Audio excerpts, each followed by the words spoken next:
Good luck. Good luck to everybody. And to be honest, I think this was going to be structured. Okay. And then we allow the other party. Yeah. Oh wow, that's awesome. Let me know how it goes. All right, it's happening. All right, thank you guys for coming. This is the second annual College Dems versus College Republicans debate. So let's give a big round of applause.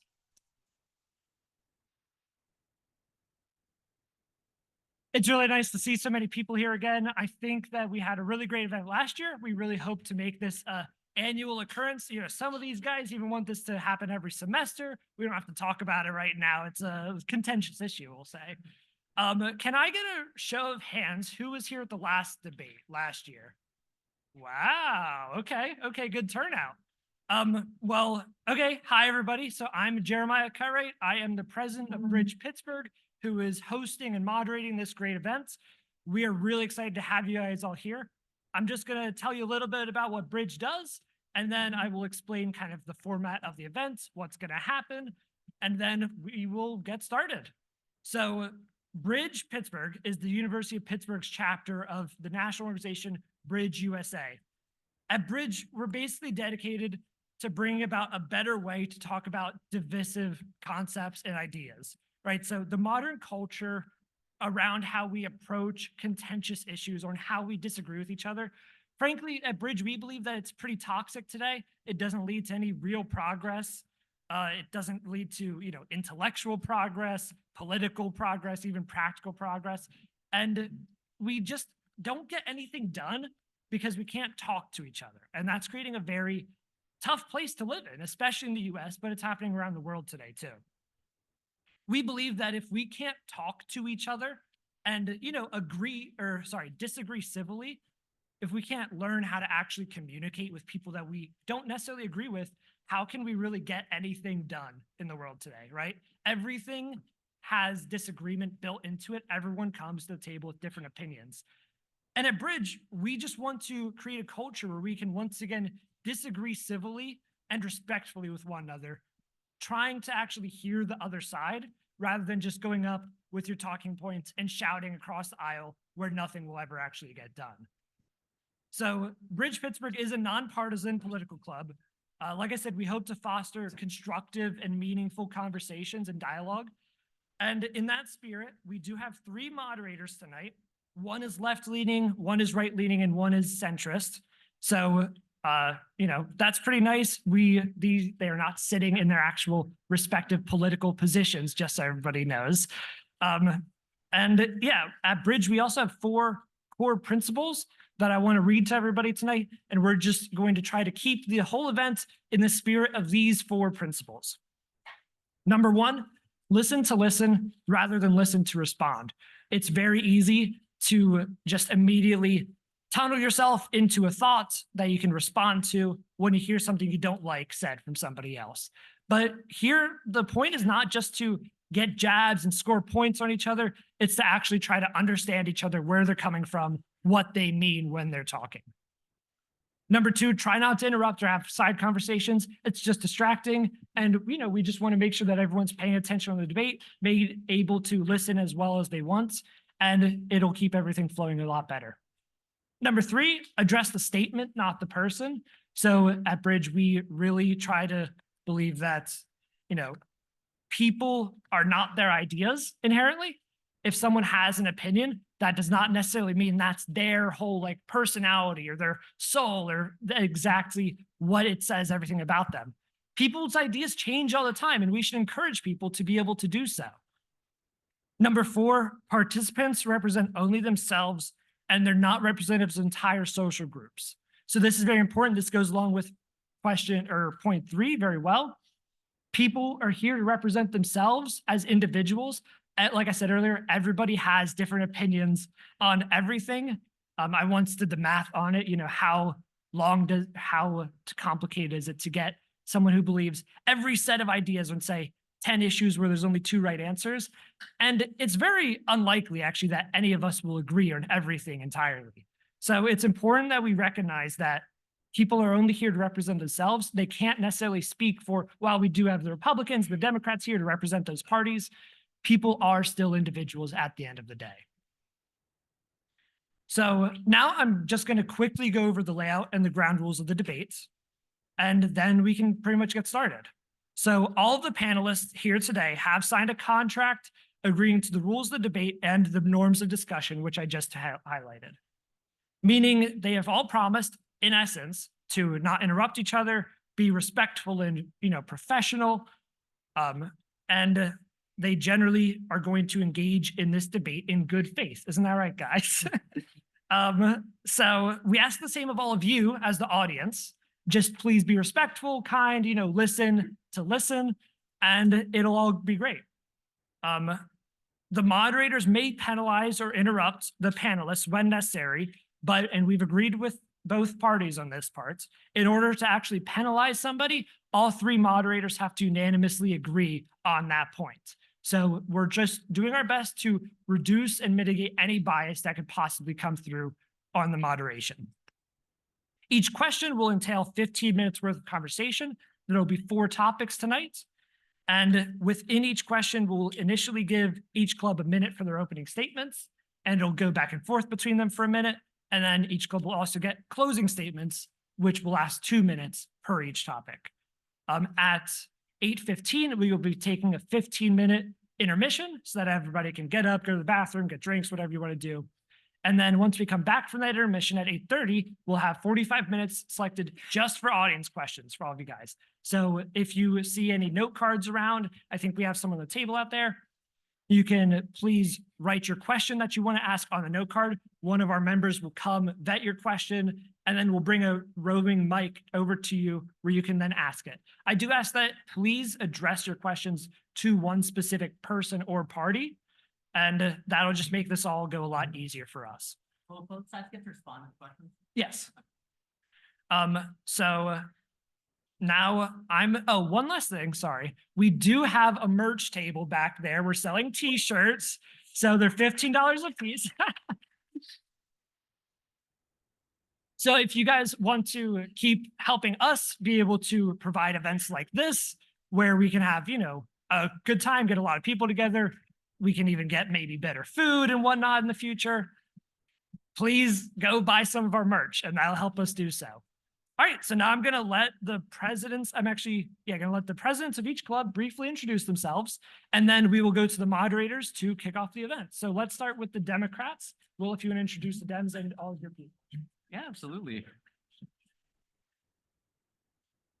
Hi, everyone. My name is Will Allison, and I'm the president of the College Democrats at Pitt.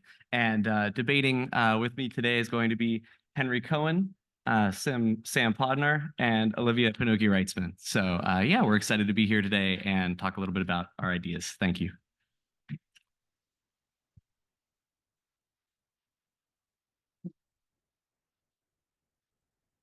I'm Dylan Mitchell. I'm the president of the College Republicans. And on our other debate panel, we've got Josh Minsky, who's our vice president, Heather Wright, our secretary, and Jimmy Leggett, our book club chairman.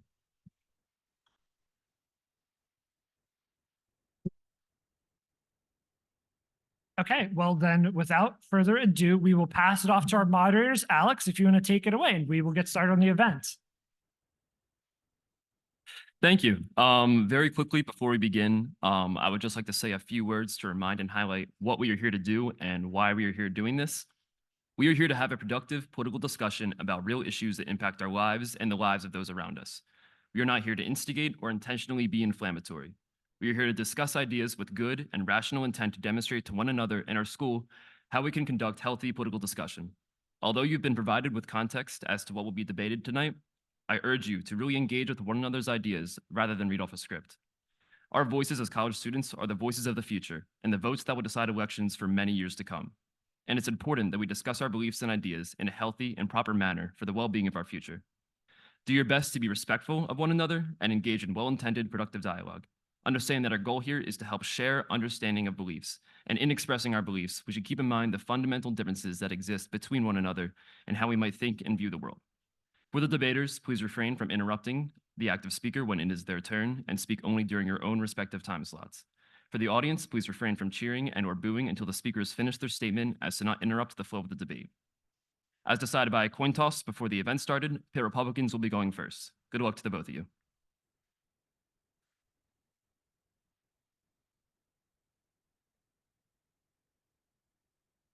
Our first topic of the evening will be foreign policy. The question is, as the United States' role in global affairs is increasingly called into question by rising international tensions, what should the United States do going forward on the global stage?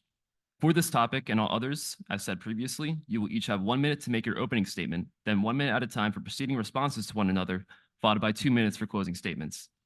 10 seconds before your time is up, my co-moderator to the right of me, Mike, will give you a hand gesture to alert you. When we do announce that your time is up, you will be still allotted a moment to finish your statement if needed.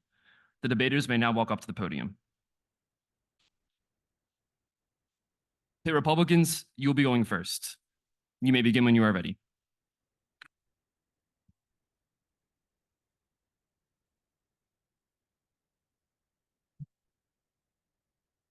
After the First World War, the United States completely demobilized its military. After the Second World War, and because of that result, the United States, through its isolationist policies, was brought into the Second World War as a result. The reality is that after World War II, the United States not only did not demobilize its military for the first time in history, it's got rid of its isolationist policy and maintained the largest and most powerful military in the history of humanity.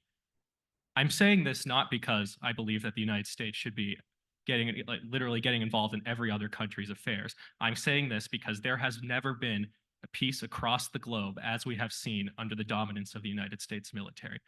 I will say it out loud. The United States military is a moral army. The United States Army does not target civilians.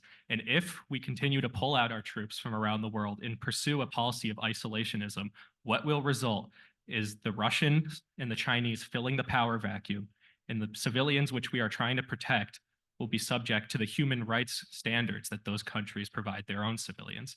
That is not a world we want, and that is not a world in which the United States should or deserves to exist in. Thank you. The Democrats, you may now make your response. In 1939, Democratic president and the so-called father of modern liberalism, President Franklin Delano Roosevelt, recognized the dangers posed by German hegemony over Europe. At the protest of leading isolationist voices in the country, he took the step to bring the United States into a more mobilized state in order to effectively combat German hegemony. In the end, that proved to be a key decision in stopping Nazi Germany. The United States stood for self-determination. The United States stood for civil rights, human rights, and the rights of all abroad. In the modern era, the United States must continue to do the same. We see right now key conflicts across the world. In Ukraine, the Democratic Party stands for continuing aid to the Ukrainian people and their struggle against Russia and the tyranny of Vladimir Putin. The Republican Party stands for the cessation of aid to the Ukrainian people. In Israel, the Democratic Party stands for a 6-week humanitarian ceasefire so we can save as many lives as possible and build towards a long-term peace. The Republican Party does not. These are clear policies supported by our side and supported by their side. I'm looking forward to discussing these. Thank you. The Republicans, you may now make your response. It's a complete fallacy that the Republican Party refuses to send aid to Ukraine. What is the reality, and what the Republican Party has repeated over and over again, is that we are not going to send aid to Ukraine without an end goal as to what that aid is going to go to. We should not be throwing tens of billions of dollars at the Ukrainian government, which, by the way, is ranked as the third or fourth worst democracy in Europe. It is the center of sex trafficking in Europe. So to act as though the Ukrainian government is some beacon of freedom is ridiculous. The United States should support Ukraine. We should be sending aid to Ukraine, but that should not mean that we should just be throwing money at them for the oligarchy which runs that country to pocket the money. That is ridiculous, and that is anti-American. Furthermore, we should be unequivocally supporting the state of Israel. State of Israel is the only strong democracy in the Middle East, and by pushing for a ceasefire on the Israeli government, that is not only hindering Israel's ability to succeed, but that does not acknowledge the tragedy in the rape and the slaughter that their own civilians went through. Hamas needs to be destroyed, and if the United States does not back that, you legitimize Republicans, Hamas, and your time you is keep up. them in power. Thank you. The Democrats, you may now make your response. To start with the question of Ukraine, it's very clear from the former President Trump's statements that he does not, in fact, support the continuing of aid. From your own statements, it seems as if you do not either. When he talks about throwing millions of dollars at Ukraine, We're not sending them dollar bills. We're sending them coordinated military assets that we no longer use. That money is going into our own manufacturing industries, right here in Pittsburgh and across the country, right? Ukraine is a democratically elected government. Volodymyr Zelensky received a majority of the vote from his people and is supported by his people, all right? That's what democracy means. That's what democracy means. And it's our job as the leader of the free world to continue to support their struggle. The United Nations has found that Russia is engaging in deportation of children, sexual war crimes, and attempted ethnic cleansing against the Ukrainian people. Unequivocally, we must continue to support them. To the question of Israel, Hamas has only gained in popularity since October 7th, as Israel has continued to legitimize them as the only sole government in the region, as Israel continues to treat this like it's a one-size-fits-all solution. The Instead, Democrats, what your we time is need up. is a 6-week ceasefire so we can actually start peace building and convince the people of Palestine that there is a future beyond Hamas, which must be destroyed. Thank you. The Republicans, you may now make your response. Hamas has rejected the last few ceasefire offers offered to it by the United States and the state of Israel. The deals have been pretty straightforward, which is return some hostages and receive, at one point, was a 4 to 6 month ceasefire. Hamas has rejected it over and over again. Hamas said today they will not accept any ceasefire deal which involves the return of any hostages. The United States and the state of Israel should not be subjected to such double standards. I have never heard the Progressive Democrat Party ever call for a ceasefire in Russia, despite the fact that the Russian government has invaded and slaughtered hundreds of thousands of Ukrainians in Eastern Europe. I have never heard the Progressive Democrats ever condemn what's going on in Myanmar, what's going on in Sudan, the Yemen civil war, and the actual extent of its tragedies. There has never been a double standard like we've seen with the state of Israel, and America must be fully backing them. Secondly, the Ukrainian government, like I said, I support aid to Ukraine, but aid to Ukraine does not coincide with just endlessly throwing money at them. And by the way, Biden is the one who gave the green light to Russia to invade when he said at the start of the war, if they just invade a little bit, The I will not do Republicans, your time anything is up. about it. I think Thank it's you. ironic you bring up Biden giving a green light, as Trump said that he wouldn't step in. And he's even argued that we should leave NATO at points, right? And leave Europe to the whims of Russia. Again, and he had no counter for this. The aid that we're giving to Ukraine is not money. The aid that we are giving to Ukraine is military material that they're using to fight back against the Russians. There should be a ceasefire in Ukraine, and there should be a return of Ukraine to rightful territory so that their people can see peace. Their democratically elected government can continue to rule their country in a democratic manner, right? And if you haven't heard us condemning human rights violations, you must not have been listening. Because when we want to get involved in the world, when we want to give people the chance for America to get involved in the world, you guys say we need to focus on what's happening at home. When we want to focus on what's happening at home, you guys call it socialism. You guys don't let us help people in our own country, all right? And to the question of Israel, Hamas should be destroyed. No doubt about it. I will say it right here, right now. Hamas is deplorable, and we condemn them in the strongest terms. They should not continue to exist. But Hamas has only gained in popularity in the Gaza Strip after this war. The Israeli government is continuing to deny aid and Democrats, continuing your to time is up. legitimize their government. They are continuing to put them in a state where Hamas becomes the only option. Instead, Please we finish your must statement. do Your a time is ceasefire. up. Thank you. The Republicans, you may now make your response. First of all, I am willing to hear right now condemn the statement that President Trump made on the regards to Ukraine. You know, President Trump does not know how to mind his manners. We all know this. President Trump just speaks out of he speaks out of his tuchus, and you know what he does is he just says whatever's on his mind. Now, to actually say when Trump is at a rally and saying, I don't like Ukraine. Like that doesn't actually, I'm sorry, but that doesn't actually reflect the policies of the Trump administration. What we saw from the Trump administration was the best foreign policy in the history, in the modern American history. It was a foreign policy which saw blooming peace across the Middle East. And to say that because Trump said something stupid at a rally is indicative of what his foreign policy is going to be if he's president is absurd and ridiculous. Secondly, I don't believe that Hamas has been gaining popularity before the war started, okay? This war has nothing to do with Hamas popularity. The reality is the people of Gaza elected Hamas in an overwhelming vote, and they support, by pulling data, overwhelmingly the rape, The slaughter, and Republicans, your time is mutilation up. of women in southern Israel, and that is wrong, and I don't care if it makes the people upset. Hamas needs to be wiped out. Please finish Israel your is statement. Your time sending is aid up. to Gaza. That's ridiculous. The Democrats, you may now make your response. I think it's a little bit of an odd statement to say that the words of your own candidate for president, who you will vote for, you might say you won't, but you will vote for him and you will support him come November. You're nodding your head, you're agreeing. To say that the words that he says, to say that the words that he says cannot be taken at face value, to say that the things he says, we shouldn't pay attention to, right? To say that what he promises he will do, we shouldn't pay attention to. If he's saying that he does not support aid to Ukraine, That means he does not support aid to Ukraine. And to act like anything else is the truth is irresponsible, right? But the reality is, the population of Hamas jumped 30% since Israel's invasion into the Gaza Strip, right? We actually had a somewhat sustained period of peacetime as Israel allowed more aid into the Gaza Strip. There was programs for people within the Gaza Strip could work in Israel, receive good money, go back, and help work towards a stable future. That's no longer the case. And you're acting as if we have not said in the harshest terms that Hamas is deplorable and must be disbanded. But that's not a realistic solution. You can't just go in and The demand Democrats, your that time is up. every group you don't like is abolished. Instead, we need to work towards a long-term plan to limit their influence, and that is a 6-week ceasefire and the return of all hostages. Thank you. The Republicans, you may now make your response. As I've said multiple times, Hamas has refused ceasefire deals in which they won't return the hostages. I've said this like twice now, so you should actually respond to that. Secondly, if we're not going to be taking Trump, I don't think we should be taking Trump at face value, and here's why. Biden has said some extremely racist things in the past. For example, Biden called Obama the first clean-shaven African-American to hold office. Biden said, and we remember this, all people who don't vote for him aren't black. These are very offensive things and quite racist. Biden worked with Senator Byrd, who was a big segregationist back in the 20th century. Are we going to take Biden? Does that mean I'm going to call Biden a racist? No, I don't think Biden's a racist. I think that Biden has changed. I think people can change over time. And to take people literally at their word is irresponsible, especially when it comes to Trump. Trump is a very unique political figure in the history. And to take everything he says at face value is insanely ridiculous. Trump says stuff he doesn't mean, and he doesn't remember saying 2 seconds after he says it. We all know this is true. Republicans, your time is up. Fact. Thank you. The Democrats, you may now make your response. So I want to first talk about the Hamas rejecting a ceasefire, and that's true. But Israel has too, all right? We need to ensure that sides can work together to broker a ceasefire. It's not an easy solution, and I'm not saying it's going to happen immediately. We should work towards that. And I want to now talk about what you just said about Joe Biden, right? These are things that he said. But he's also been the president with perhaps one of the best records in supporting the African-American community in the 21st century. All right.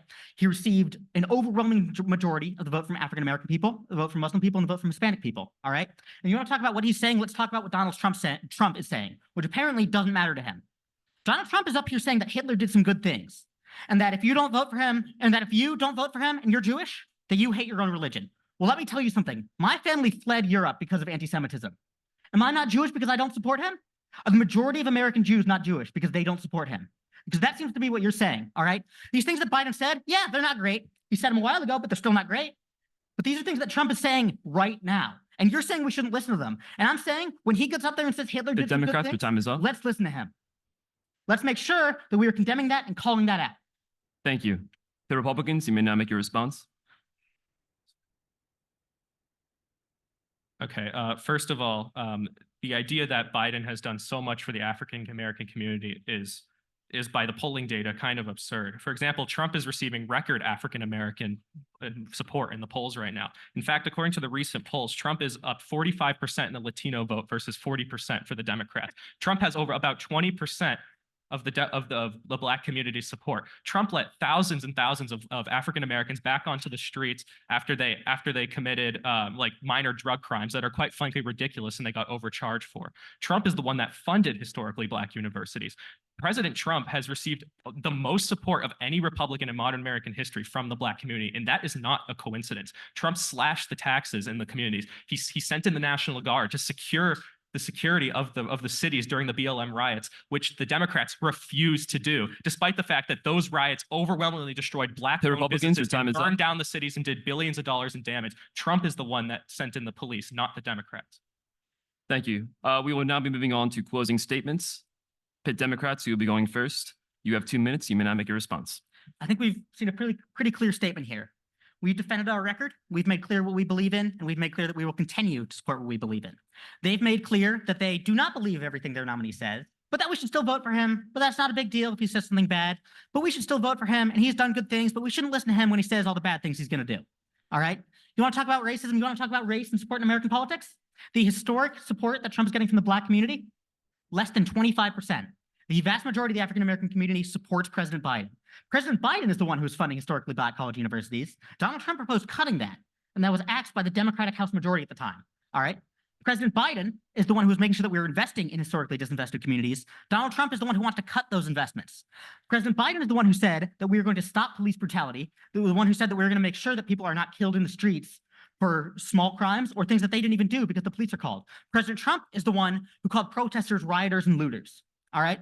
But according to him, it doesn't matter what President Trump says. And I think he's made a very good point. It doesn't matter what President Trump says because he does not represent America and their party does not represent America. We are the ones who command the overwhelming majority of support on issues of Ukraine, on a ceasefire in Israel. Even the majority of American Jews, higher than the majority of the American public, supports increasing aid to Gaza. All right.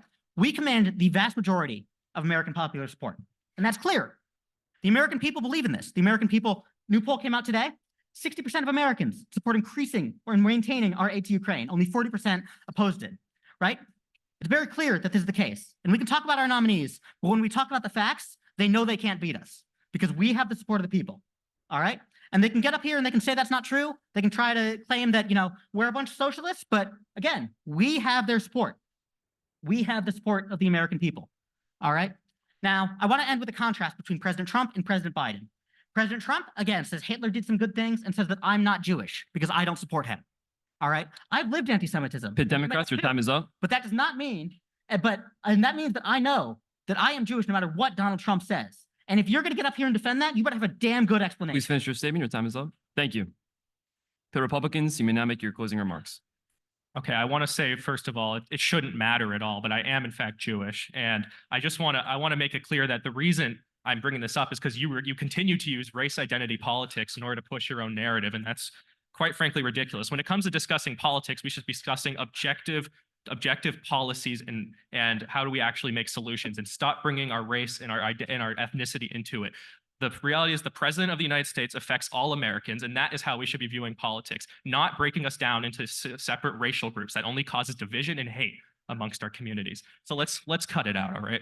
Now, moving on. Yes, it's true that Trump has 20% of the African American vote, but you have to remember that the majority of Republican presidents throughout history usually get around 10%. So he's doubled the support in the vote. Not to mention the fact that if you're saying that Biden is up in the polls, he's popular with the American people, there's no evidence to back that. For example, Trump is up by 1 point in Pennsylvania. He's up significantly in Michigan, significantly in Wisconsin, significantly in Georgia, significantly in Nevada, significantly in Arizona. If the election was held today, President Trump, by all polling data, would blow out President Biden. The Biden administration is incredibly unpopular. And getting back to foreign policy, the disaster in Afghanistan, the complete collapse of the Ukrainian front, the war in Israel, and the fact that the Chinese are violating Taiwanese airspace and the Houthi rebels are attacking our shipping in the Red Sea, that all stems from the refusal of the Biden administration to project power and use the American military the way it's supposed to, which is to preserve peace.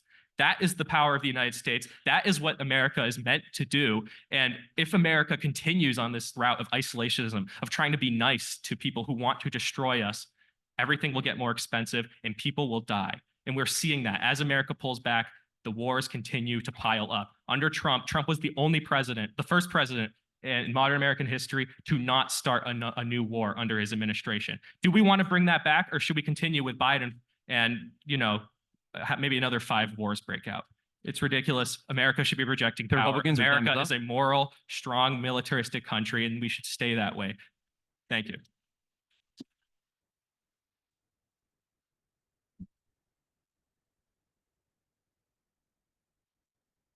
Thank you. That will conclude our first topic of the evening.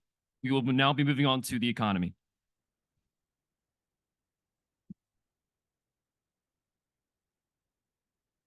Our second topic of the evening will be the economy. Can I have everyone be quiet, please? Thank you. Our second topic of the evening will be the economy. Your question is, the White House defines Bidenomics as making smart public investments, empowering and educating workers, and promoting competition to lower costs. Do you agree with this approach for America's future? And is it being reflected in the actions and policies of this administration? You will each begin with your 1 minute for opening statements. When we do announce that your time is up, you will still have a moment to finish your statement if needed. The debaters may now walk up to the podium. Republicans, I believe you're going first. Democrats, I believe you're going first, actually. You may begin when you are ready. All right, thank you. And this may shock the audience here, but as for the question of whether or not we agree with this approach, we do. We are big fans of the Bidenomics approach, and we wholeheartedly believe that the administration has carried through the principles it laid out. There are like literally 50 or 60 examples, but I'm just going to go through a classic one, which is the infrastructure bill. This was a Democrat Biden-led, plan, and it is the first significant investment in American infrastructure in decades, and you are already seeing the results of it. Just drive around for a while, and you'll see the signs on construction projects funded by the Bipartisan Infrastructure Act. It's a significant achievement of the administration, and it helps everybody from top to bottom. And the money that we invested into those projects that the government spent will be returned in increased tax income from the business that will occur on these new roads, the lack of accidents as our bridges are updated and improved, and the general improvement in our economy, because the infrastructure is the base of an economy. It's how we transport. It's how we transport everything. And I think it's a clear indication of the priorities of this administration. Democrats, your time is up. Oh, yes. As for the many other achievements, we'll get into those later. Republicans, you may begin. Yeah, the idea that Bidenomics means promoting competition and education and actually trying to build this economy and make it work for everybody is completely ridiculous. I mean, you ask the common people right now by all polling metrics, by asking your wallet, ask the people who are going to fill their car up with gas on any given day. These prices are out of control. Inflation's been out of control. Biden touts that inflation is down to only 3.5%, 4%. A few years ago, 3.5%, 4% inflation would have been ridiculously high, but he's comparing it to the 9.5% that he allowed it to get up to just a couple years ago. And these prices are not coming down when inflation lowers. They're just going up slightly slower. People can't afford things. The average family can't afford what they used to. Spending is out of control and people aren't saving, which is artificially boosting the GDP and making it look like the economy is being propped up. But we have record $1.3 trillion in credit card debt that we've never had in this country before, because people have to rack up debt to buy the basic necessities they need, which is propping up spending. But when their spending runs out, when that credit card debt comes back due. Republicans, your time is up.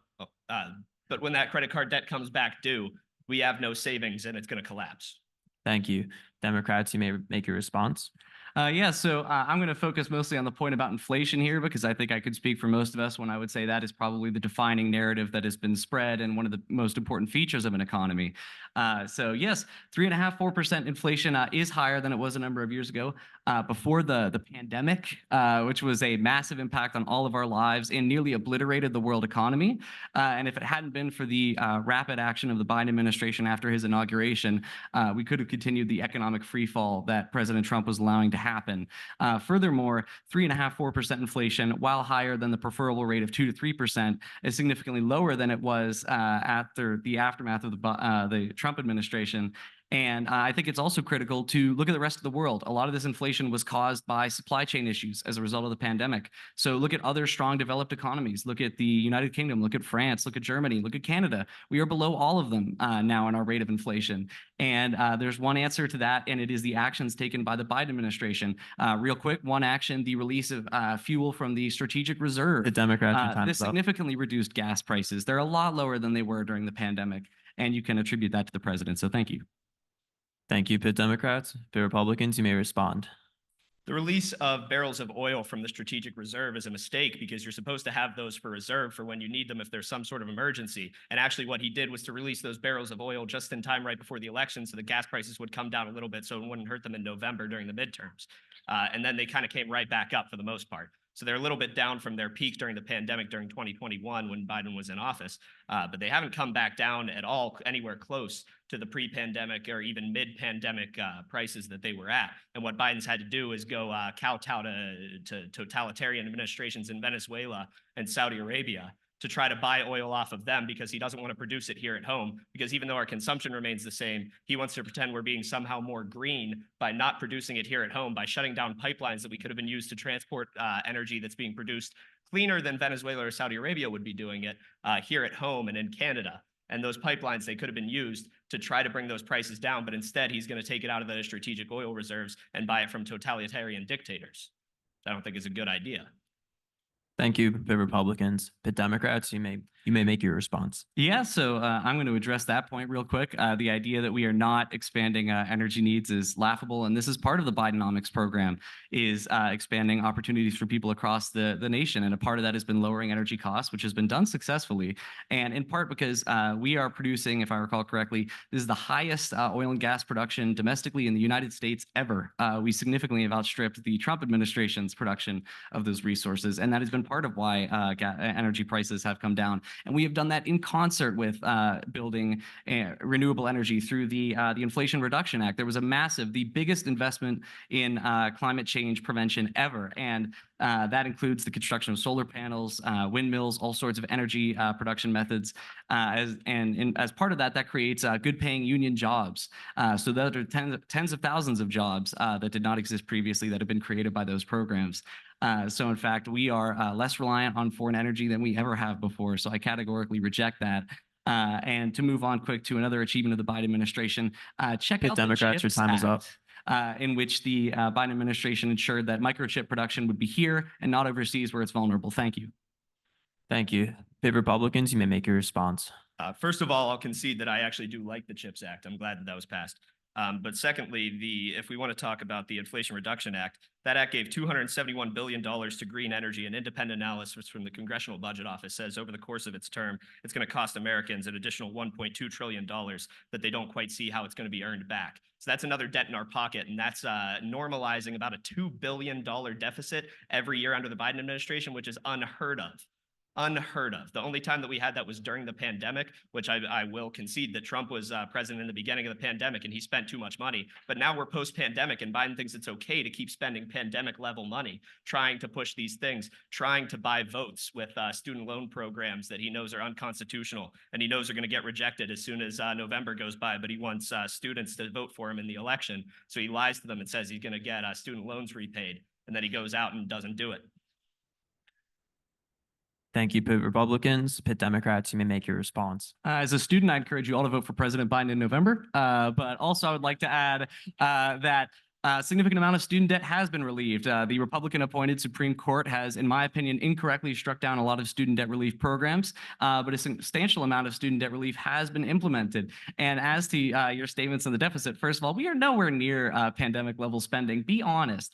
And also, I should add that the deficit we're incurring is in line with an expanded economy. The economy is 5% larger than it was in 2019, pre-pandemic.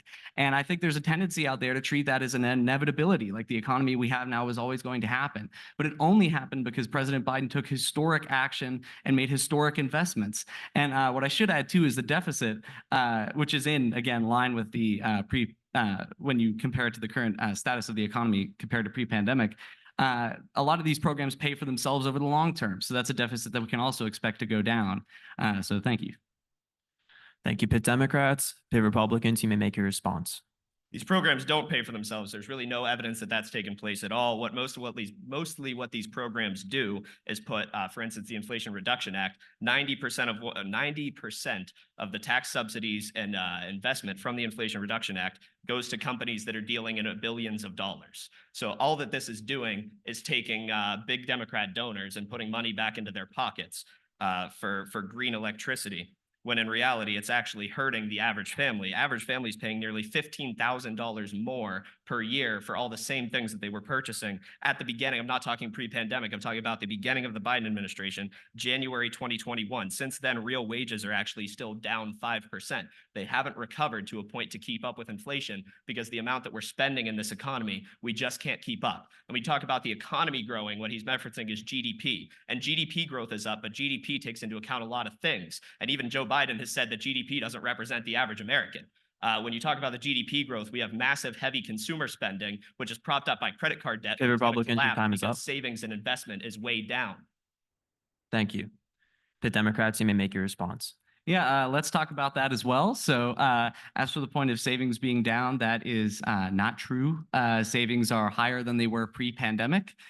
We are also looking at a situation where the economy is expanding in real terms too. One of my favorite pieces of evidence for this is that for the first time in certainly modern history, certainly my lifetime, the wages for working people for the lower percentiles of the economy are expanding faster than the wages for the higher percentiles of the economy. So this is one of the first times we're seeing real wage growth at the bottom, where it has been sorely missing ever since President Reagan eviscerated our economy.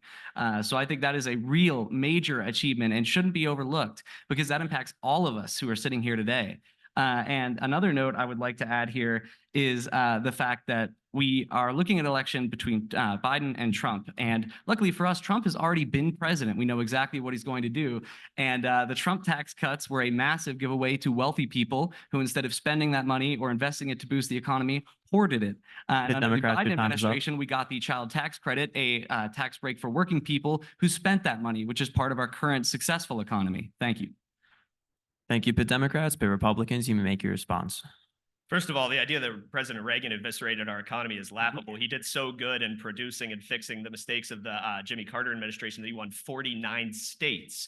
49 states based on the economy alone. That's what he was running on. He was running on his economic success because his economic plan worked and recovered the massive losses that had happened under the Jimmy Carter recessions. Second of all, the Trump tax cuts, as a percentage of taxes paid in 2017, the cuts were actually largest for lowest income groups and smallest for the top 1%.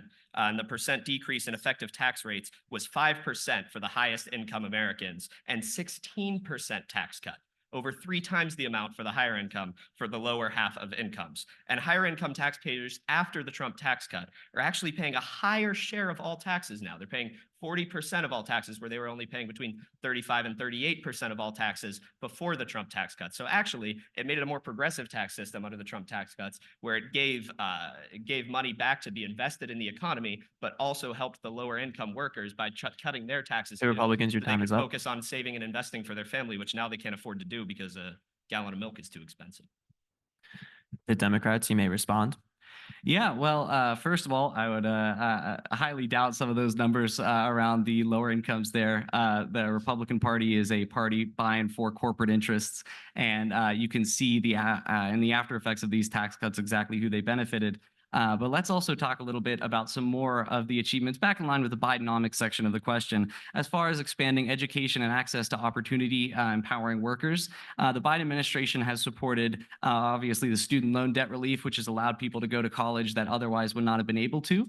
It's also pushed for an expansion of our community college system and our trade school system, as well as improving access to HBCUs. So we're looking at an administration that is focused on education and improving the situation for working people. But something else I'd like to add too is that there has been a massive increase in research on certain topics. So for example, the cancer moonshot, which has been a project of the Biden administration to reduce cancer mortality rates in half over 25 years. This has been analyzed and seen as a feasible goal, and it's something we're Democrats, working your time is towards. up. And frankly, I can't think of a better way to spend money than on lowering the mortality rates from one of the most horrible diseases that exists. So thank you. Thank you, Pitt Democrats. We will now be moving into closing statements. You will each have 2 minutes. Pitt Republicans, you may begin. Yeah, so for the beginning of my closing statement, I'll just respond to the last things he said. Trump actually invested more in HBCUs than Obama did. So he started the trajectory of trying to invest in those colleges and universities, and also started the programs of trying to invest in trade schools. And I do agree that Biden is continuing those patterns and investing in them more. And I think that that is a great thing. So I'm not going to just attack everything that he does because we can agree on certain things. I think that's important to note. But like I said, the most of the investment into these companies, you want to talk about being bought out by corporate interests, under Democrat policies, specifically more in the Democrat states. During the pandemic, they shut down these small businesses cratered, and all of this business that was distributed became conglomerated into these massive businesses, which are the same people who get that 90% of those tax subsidies and of those payments from the federal government that come from these Biden administration expenditures. Those aren't going into the hands of working people. That's why you see no savings, no investment. You see consumer spending is increasing and credit card debt is massive. I mean, $1.3 trillion. This is an unheard of figure. The amount of credit card debt that we have in this country is insane. And the only reason that our GDP is being propped up and the stock market is being propped up is because the Fed keeps jacking up interest rates, which makes mortgages have doubled since Biden took office. Mortgage payments have doubled. Home ownership is becoming a pipe dream because of Bidenomics. competition is down because there's less small businesses to compete with the big businesses that are getting all the massive subsidies and the subsidies for electric cars, which largely just go to rich Americans who are buying a second or third car. Economic confidence is way down, and it's for a reason. It's because people feel it with their pocketbooks. People feel it with their wallets when they go to the grocery store, when they go to the gas pump. They can't afford the things they used to. When they're trying to pay their mortgage payments, they can't afford them. We have working class people who didn't have the opportunity to go to college, paying the student loan bills for the people who did have the opportunity to go to college. And I don't think that's right. I'm at college, I have student loans, and I'd rather pay them back myself than somebody you, who didn't have Republicans. the opportunities I had to go to this university, paying them for me through redistributionist policies. Thank you, Pitt Republicans. Pitt Democrats, you may now make your closing statement. So there's a lot to say in these last few minutes, but first on the theme of bipartisanship here, I'm going to go with one policy of the Trump administration that I agreed with, which was the stimulus packages to deal with COVID that were advanced in Prop 2 by the Democrats in Congress. So I thought that was a nice moment of bipartisanship there and a rare understanding that we could not austerity our way out of the pandemic. But to elaborate on some of the other accomplishments of the current Biden administration, we have a list here. Again, the CHIPS Act was incredibly helpful. This is something that is going to pay dividends in the long term, make us a safer country, and it is an act that, frankly, would not have been done by another administration. We also have, as I mentioned previously, the child tax credit, which reduced child poverty by 50%, the biggest single increase, to my understanding, in history. And that child tax credit was only removed because the Republicans in the House and Senate refused to extend it. And that was, in my opinion, a genuine tragedy. Additionally, for some examples of the difference between Biden and Trump on this issue, for those of you who know about politics a little bit out west, the Colorado River, which is the lifeblood of a lot of western desert states, has been drying up. The reservoirs up there have been drying up, and it would devastate, completely destroy the local economies in those areas. And the Trump administration, in classical Republican fashion, ignored it. And the Biden administration, almost immediately upon entering office, launched a comprehensive plan to fix it. And not too long ago, got all of the states to sit down and finally agree on a tentative deal on how to use that water, which is a massive economic windfall for everyone who lives there, and also a significant victory for our environment. And this is the kind of success that you only see because we have a Democrat in the White House who is experienced and who knows what he's doing, and who, by the way, you can actually trust when he says something that's like what he thinks. He's somebody that you don't have to constantly say, oh, that thing he said, who cares about that? The Democrats. Under the Biden administration, our economy has seen a revival, and I hope Please you all finish your agree with me response. that we should continue it. Thank you. Thank you.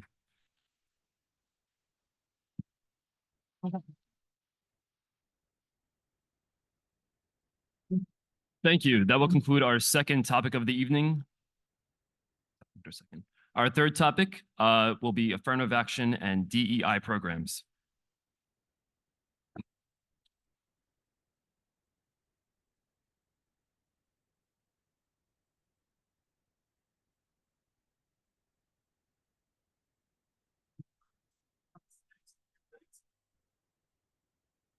No. Okay, if everybody could please quiet down, that'd be wonderful. Thank you. Our third topic of the evening will be affirmative action and diversity, equity, and inclusion, or DEI programs. The question is, what role should affirmative action and/or diversity, equity, and inclusion programs play in American society? Once again, you will each begin with 1 minute for your opening statement. When we announce that your time is up, you will still have a moment to finish your statement if needed. The debaters may now walk up to the podium. Pitt Republicans, you will be going first. You may begin when you are ready. Good evening. What is DEI? It's a political movement. The goal of DEI proponents is to seize institutional power using administrations and bureaucracies through explicitly Marxist strategies. Marx wanted to conscientize around class. His goal was to install a class consciousness in the people so that everyone would see themselves as either proletariat or bourgeoisie, that all of history and the modern world can be explained in terms of class conflict. The left does the same thing with race. They want to install a racial consciousness, get people to see themselves in terms of their race. And the whole world can be viewed in terms of racial conflict. So where does DEI come in? Diversity is how you bring in the party members. Inclusion is how you purge the dissidents, and equity is the socialist aspect that ultimately this is converging to. Thank you, Republicans. All right. All right. Democrats, you may speak when you're ready. I want to thank you for that explanation on Marxism. I didn't realize you were in history class. I'm sure it was really helpful for everyone.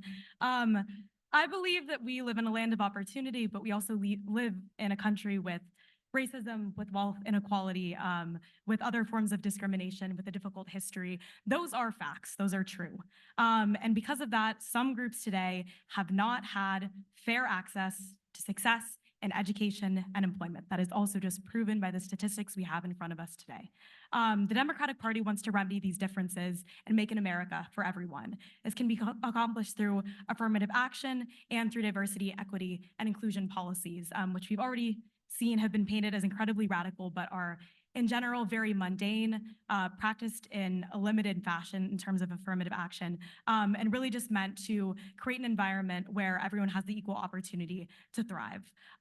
You'll hear a lot of misinformation and honestly radical thoughts tonight, not as radical as I thought they would be, but yeah.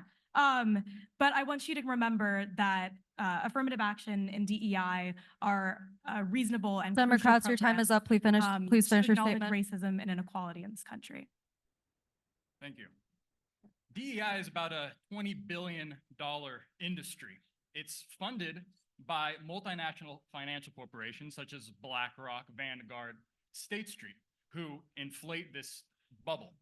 Larry Fink, the CEO of BlackRock, did an interview on national television not too long ago, where he said that the goal at BlackRock is to internally and in the companies that they manage to force behaviors. He said that without compunction, we're going to force behaviors around race and gender, and those who don't comply will have compensatory punitive damages assessed to them. This is the model for DEI. It's repression and censorship. No longer are we operating in an environment of free speech, but an environment where the elite are able to say, this is what's acceptable, this is what we can speak about, but these perspectives have to be repressed. Thank you. Pitt Democrats, you may now make your response. I want to remind everyone that DEI in schools and workplaces is on the whole extremely mundane. It can include just basic trainings to get people to talk about if they have ever felt discriminated against in the workplace. It can involve diversifying hiring practices. Diverse companies are actually more profitable than lesser diverse ones. It can involve support for veterans, for people who are learning English as a second language, accommodations for employees or students with disabilities. So it can be rather mundane and normal, and it is, and they're trying to use these radical examples to completely eliminate the practices. And I'm glad that you brought up repression and censorship, because the Republicans are waging a ridiculous campaign of repression and censorship, especially in our schools, with Don't Say Gay, with Stop Woke. They're creating an environment of fear and suppression for our students and teachers, where nobody feels comfortable to talk about anything anymore, fearing criminal prosecution.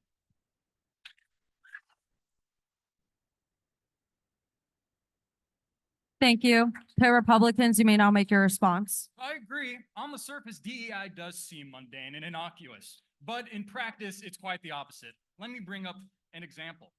Has anyone here ever heard of feminist glaciology? No? I encourage you to Google it. Okay, one person. Feminist glaciology was this academic paper published not too long ago by some doctor who said that the study of glaciers is actually sexist. It's sexist because in their textbooks, they have photographs, aerial view photographs of glaciers, and that's, of course, misogynist. What glaciology needs to include is feminist watercolor paintings, or else it's not inclusive. Another way that in this paper, feminist glaciology, that we need to be inclusive in glacial studies, glacial science, is actually, there's some indigenous perspectives that the science hasn't taken into account. Such as one tribe believes that if you smoke pork fat too close to a glacier, it'll actually run away. Or that there are male and female glaciers, and that when they love each other very much, they have a baby glacier. That's how glaciers reproduce. This is what diverse Your time is up. Please finish your statement. Views mean. When you hear decolonize the curriculum, think about feminist glaciology.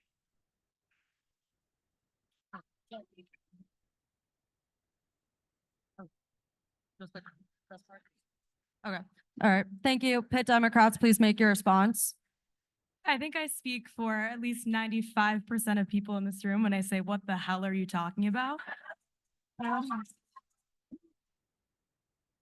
Again, they are going on these deep dives. I have no idea how much time he spent researching feminist glaciology to try to misconstrue DEI as these random weird programs. They're actually not widespread. We could cherry pick examples forever. And I don't agree that all DEI programs are 100% great or fitting or appropriate. But Republicans are using these examples to basically argue that we should never talk about racism or sexism or any sort of discrimination at all. They use feminist glaciology to essentially say that we don't need to talk about this anymore because all conversations about bias or discrimination are ridiculous. And that's incredibly harmful in a country where we still see disparate outcomes for different groups of people. It is not blind to say that, that's just the truth. And I really think it's a shame that we see these examples being used rather than focusing on how we can make a better country for everyone.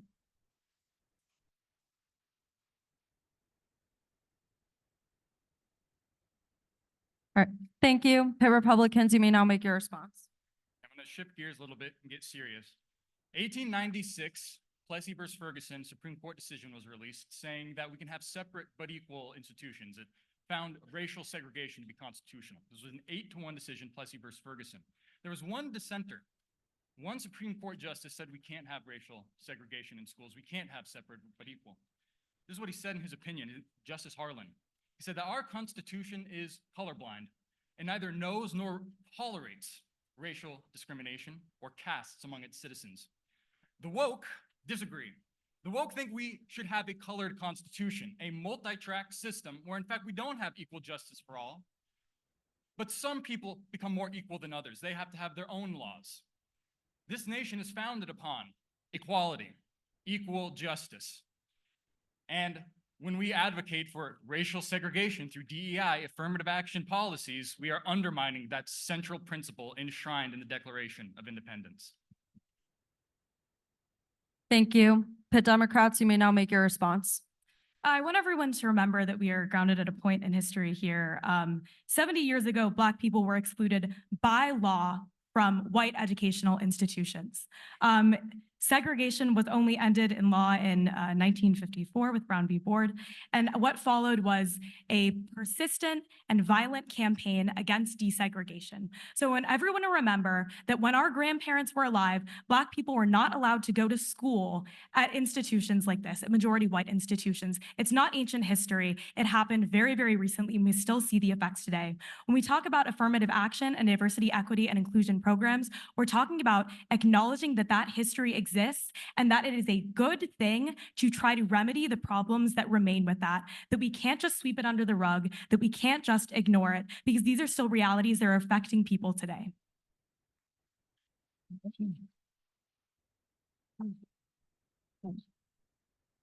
Thank you.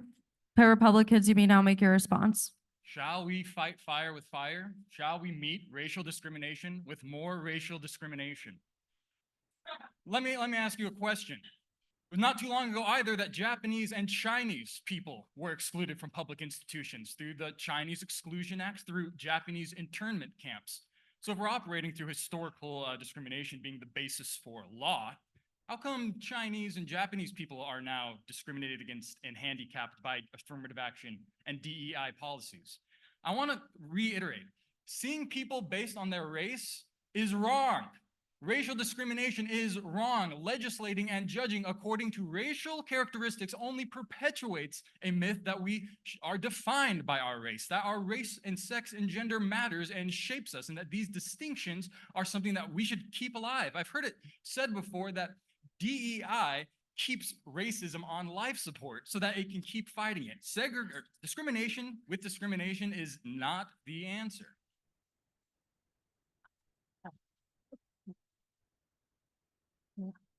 All right. Before I allow Democrats to respond, I would just remind the audience to please allow both speakers to finish their statement and to please refrain from cheering, laughing, or booing so we can hear both of our debaters clearly. I would really appreciate that. Democrats, you may make your response now. Thank you. Yeah, I'm very concerned that you brought up the role of Asian Americans here. As a proud member of the Asian American community, I would say it's absolutely disgusting that white conservative politicians are using us as a wedge to pick on Black and Hispanic students in institutions of higher education. Affirmative action makes room for historically underrepresented students at no cost to white and Asian applicants. Multiple studies have shown that when we track later in life financial outcomes for Black and Hispanic beneficiaries of affirmative action, there was no correlative decline in outcomes for white and Asian applicants. White and Asian applicants remain extremely highly overrepresented at higher education institutions, even with affirmative action, which was ended a year ago. Even with affirmative action, Black and Hispanic students remained extremely underrepresented and still struggled to get the resources they needed. When we talk about using race as one factor to evaluate students in the admissions process, we're not reducing them to their race. We're using it to make up institutions that promote better leaders in America, promote a diverse leadership, and promote diverse college campuses. Thank you. Okay. We will now be going into our 2-minute closing statements. Republicans, you will go first. Thank you. Abraham Lincoln said in the Gettysburg Address, 7 years ago, our fathers brought forth a nation conceived in liberty and dedicated to the proposition that all men are created equal. When we institute racially discriminatory policies, we run away from that foundation. What is it that makes America the envy of the world, the place where people from everywhere seek to come to? It is our liberty. It is our equal justice system. And if we continue to perpetuate these myths with racial consciousness, that they define us, that our systems are dominated by racism, then we are continually demeaning not only the value of our Constitution and Declaration of Independence, but the worth and merit of every single individual. When we seek progress at the expense of liberty, we run away from what makes this country great. So I propose some different values. Yes, they may seem innocuous, but in practice, they're very pernicious. Our nation was conceived in liberty. Liberty ought to be sought first among all things. And when we, with elites through administrative, bureaucratic machinery, institute repression, racial repression, we neglect liberty. Democrats delineate between equality and equity. They are not the same thing. According to Abraham Lincoln, equality is the central tenet of American democracy. And so long as we flee from justice, from liberty, from equality, towards diversity, equity, inclusion, we cease to exist as a nation. Thank you. Democrats, you may go ahead and give your 2-minute closing statement. First off, thank you so much for that impression. It's like Abe is in the room with us today. Look, improving our country means making employment and education more accessible and reducing wealth, racial, and gender disparities, which are obviously existent. This vital work includes affirmative action, and it includes diversity, equity, and inclusion initiatives, which are both reasonable and necessary. But we have heard tonight, in even just the last 15 minutes, that affirmative action and DEI are being wrapped up in a ridiculous culture war that is actually more ridiculous than I thought it was. Honestly, as a distraction for how little the Republican Party has actually achieved for students and working families, it's become clear tonight that they have nothing better to talk about than feminist glaciology. Is that what it was? They have nothing better to talk about. They have no actual ideas for how to work for Americans, work for students. The GOP hasn't put out a national platform since 2016. Since 2016, they have no ideas for how to improve the country other than these meaningless crusades against wokeness, which are beyond ridiculous, actually dangerous, creating an environment of fear and suppression and scapegoating people of color, LGBTQ individuals as well. Even in PA, the PA GOP has spent time and energy over the last 2 years trying to block Pitt's funding. So they don't care about you getting a proper education. Meanwhile, Democrats are actually striving to build a society where everyone has equal opportunity to thrive. The Biden administration has achieved several amazing things in the realm of education and employment. They've expanded access to free school meals, expanded access to broadband, addressed the teacher shortage, funded HBCUs, canceled over $100 billion of student debt, which no matter what Dylan Mitchell tells you is fantastic. It's provided relief to working families during COVID and achieved a historically low unemployment rate. We are the party actually working towards creating and expanding the American dream and not launching one of the most ridiculous things I have heard tonight. Yeah. Thank you. That will conclude our DEI topic of the evening.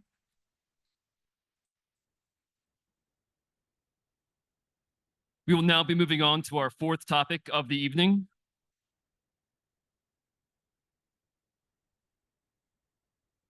Our final topic of the evening will be election integrity. The question is, questions of the integrity of our elections are increasingly being asked. How can the United States ensure that elections are accessible but also secure? Once again, you will each begin with 1 minute for your opening statement. When we announce that your time is up, you will still have a moment to finish your statement if needed. The debaters may now walk up to the podium. Pitt Democrats, you will be going first. You may begin when you are ready. Frankly, I'd like to say the fact that we're even debating whether or not our elections are secure, despite the fact that all the evidence is conclusive, is dangerous. It allows the Republican Party to perpetuate claims that this is an issue that is disputable, and it is not. They claim that election integrity is about preserving our democracy. But how can that be true when this is the same quote-unquote issue that provoked them to attack the United States Capitol? And still they stand behind a candidate who refuses to believe that the 2020 election was valid. Our elections are secure, our elections are valid, and even GOP-backed election integrity investigations have proven just that. Instead of trying to dissuade voters from having their voices heard by encouraging baseless lies, we need to be working on making voting more accessible through measures such as no excuse mail-in voting, creating a more representative democracy for marginalized populations, disabled individuals, working class families, rural Americans, and students. Tonight, the Republicans will try to distance themselves from Donald Trump and his heinous lies and instead convince you that our elections aren't valid. But I think we can all agree that Democrats, your time is up. that argument defies the principles of American democracy itself. Thank you. Pitt Republicans, you may now make your response. So I'd just like to start by addressing the elephant in the room. Everybody expects me to get up here and say that I want to deny the 2020 election and that I think the election was stolen from Trump. It's not what I'm going to say. However, I do believe that the United States government is falling short in safeguarding the integrity of elections for all its citizens. Ensuring honest elections is crucial for democracy and the functioning of society. Ignoring these issues that compromise election integrity can lead to a loss of trust in the electoral process that we're seeing today. It can also undermine the legitimacy of the democratic institution. I would like to propose that to make it more secure, we need to implement voter ID requirements that would lead us to safer elections while establishing Election Day as a federal holiday, which would enhance accessibility. Thank you. Pitt Democrats, you may now make your response. Yeah, you might not believe that the 2020 election was stolen, but your presidential nominee does. And you are up here on this stage as a member of the Republican Party, and that is disgraceful that you as a party would stand behind a candidate who says our elections are not valid. On the issue of making voting more secure, if it's such an issue, then why is the statistic that only 0.00004% of all ballots cast result in voter fraud? It is more likely that you get struck by lightning than you commit voter fraud. You want to tell me this is a widespread issue that we should be spending time talking about? I'll talk to you about Election Day as a federal holiday. We would love to see that happen, but I will not sit here and pretend that widespread voter fraud exists. Thank you. Please, let's be sure to address the idea rather than the person. Pitt Republicans, you may now make your response. Yeah, I would just like to go after that. Like we said in the beginning, you don't address the party, you address the person who you're talking to. And I'm speaking for myself and a lot of the Republicans in this room. I don't know why you're blaming this all on Trump, because let's be honest, Democrats have been denying elections since 2000. I can give you quotes from 2000. and from Hillary Clinton herself, saying you can run the best campaign, you can even become the nominee, and you can have the election stolen from you. Trump didn't actually win the election in 2016. He lost the election and was put in the office because of Russian interference. Jimmy Carter, Karine Jean-Pierre, stolen emails, stolen drones, stolen election. Welcome to the world of Trump. The same exact thing that you claim that Republicans did in 2020, it's bad. We shouldn't be denying our elections. However, Democrats to this day still claim George Bush stole the election in 2000, despite the facts that the New York Times have reported Florida's 67 counties have carried out the hand recount of disputed ballots ordered The by Republicans, your time is up. on December 8th, applying the standards that election officials said that they would have used, Mr. Bush would have emerged the victor by 493 votes. Thank you. The Democrats, you may now make your response. Yeah, I'd like to start by addressing the fact that Hillary Clinton was referencing the fact that she won the popular vote. In our electoral college, she did not win the presidency. None of us on this stage are disputing that fact. But I'd like to talk about the concept that you think that there's a need for more secure elections and that this is a notion that has been perpetuated by the Democratic Party for a long time. It's just really not true. We are out here trying to make voting more accessible for all members of the United States, not just our party, but your party as well. And voter ID laws aren't the way to do it. The way to do it is, like you said, making Election Day a federal holiday, is creating more accessible options such as mail-in voting. Because a perfect example of this is that the Pennsylvania primary this year is on Passover, right? For observant Jewish Pennsylvanians, they will not be able to vote in person. We need to make sure that they, among others, have equal access to voting. And one way to do that is by expanding mail-in ballots. Thank you. Pitt Republicans, you may now make your response. So what about the people that don't agree with you on that? I think the elections are pretty accessible. Every single person in this room, as I can tell, probably has an ID and can go out and vote whenever they feel like it. But 80% of Americans actually support voter ID, 87% support banning ballot harvesting, and 89% are in favor of purging outdated, inaccurate voter lists. So I would just like to say that the question addressed security and accessibility. As far as I'm concerned, the elections, you can go out and vote whenever you want. We had 7 months early going out and doing mail-in voting. Did we not? We were able to vote before Trump and Biden had a debate in 2020. The Democrats, you may make your response. Yeah, of course. I'd like to hit on the point that everyone has access to an ID. That's incorrect. 18% of all citizens over the age of 65, 16% of Latino voters, 25% of Black voters, and 15% of low-income Americans lack acceptable photo ID that is accepted at the polls. When we perpetuate the notion that voter ID laws are the ways that we keep our elections safe, we are lying to the American people. The way to keep our elections safe is by increasing accessibility. Voter ID laws are rooted in voter suppression, not voter protection. If you would like to ensure that all of those individuals I just listed, those Black voters, those Latino voters, our elderly voters, and our low-income Americans, as well as our rural Americans have access to the polls, mail-in ballots is the way, voter ID is not. Thank you. Pitt Republicans, you may now make your response. Only 7 million people in this country don't have any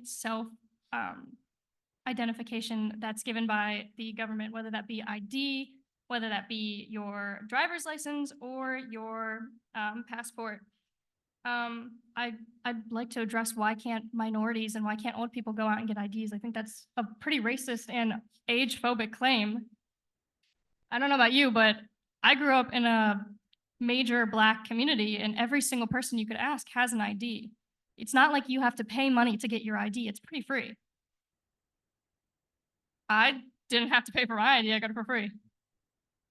Like my main Audience, ID, I please got it for free. refrain from interrupting the debate. Thank you. Pitt Democrats, make your response. Yeah, I'd like to start. Do those 7 million people not count? Should we just discount them? Do their votes not matter? Do their opinions not matter? Do they not have a right to express their lived experiences at the polls come election day? I'd also like to say, I did not get up here and say that Black and brown Americans should not or could not access IDs. But let's talk about the fact that in order to get an ID, there are issues of access to transportation, geographic location. It's not as cut and dry as you're making it out to be. I wish it were, because then everyone would have the opportunity. But that's simply not the world we live in. And we're talking about the here and now. We're not talking about a futuristic ideal where everyone can walk down the street and get an ID and go vote.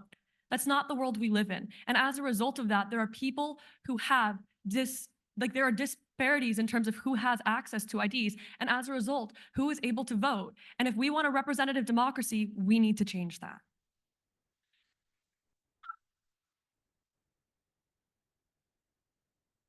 The Republicans, you may now make your response. I would like to start by saying only 66% of our population goes out and votes that are eligible to vote. I'm going to assume those 7 million people are not the ones that are staying home. It's the people that just don't care to go out and vote. But I don't understand why we can't have accessible while also having secure elections. I mean, I think the most important part is that our American citizens believe in the institution and not just the fact that they can go out and vote. If you don't make it secure, you're invalidating almost every single American who does vote. You're invalidating all of their votes. Why do their votes not count just over accessibility? Pitt Democrats, you may now make your response. Yeah, I just don't understand because you haven't given me any statistics as to why our elections aren't safe. I've told you that, again, 0.00004% of votes account for voter fraud. You have not said anything to combat that. And in terms of, yes, 66% of Americans turn out. Everyone in this room agrees that we'd love to help all Americans turn out to vote. The question, like you mentioned earlier, is not just about security, but about accessibility. Regardless of whether they choose to vote or not, they should have the right and the access to their polling place. It is not about the individual choice. It is about the fundamental beliefs of our democracy and equal access. That's what we're talking about when we talk about this issue. Thank you. The Republicans, you may now make your response. I mean, I don't actually have the numbers of how much election fraud was committed, but I mean, I can pull up different places that are having issues right now with it. I mean, mail-in ballots stand as the worst to tampering, theft, or forgery, as exemplified by the ongoing investigation in Paterson, New Jersey, following a recent mail-in election. This probe has already led to the indictment of 4 residents for criminal election fraud, including a councilman and a councilman-elect. I think those people also ended up going to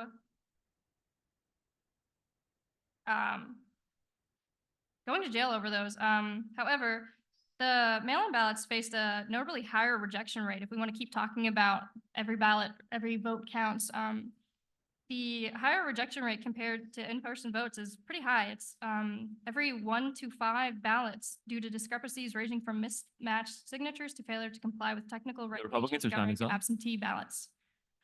Thank you. We will now be moving on to our closing statements. Pitt Democrats, you'll be going first. You have 2 minutes. Sorry. I'd like to start by saying that the one time this did happen, individuals were caught and prosecuted. I'd also like to say that nothing we do in this country is perfect. We're working to create a more perfect union. There are always going to be instances of failure, and we will learn from them and we will try again. But like you just said, those individuals were arrested. Our system works. We caught them and we prosecuted them and they were charged and sentenced.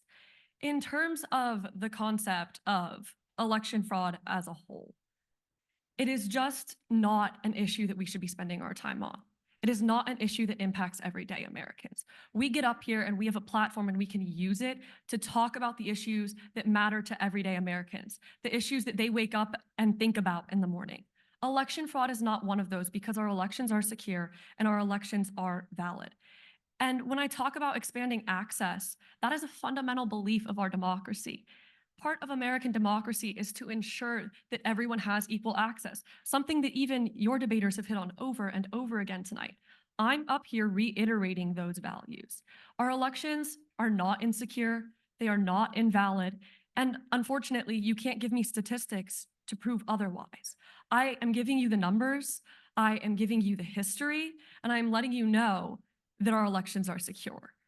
At the end of the day, that is what matters. And so what we need to work on moving forward is making sure that every single American has the opportunity to turn out and vote. Every single American sees themselves in our democracy and has an opportunity to determine what our democracy looks like.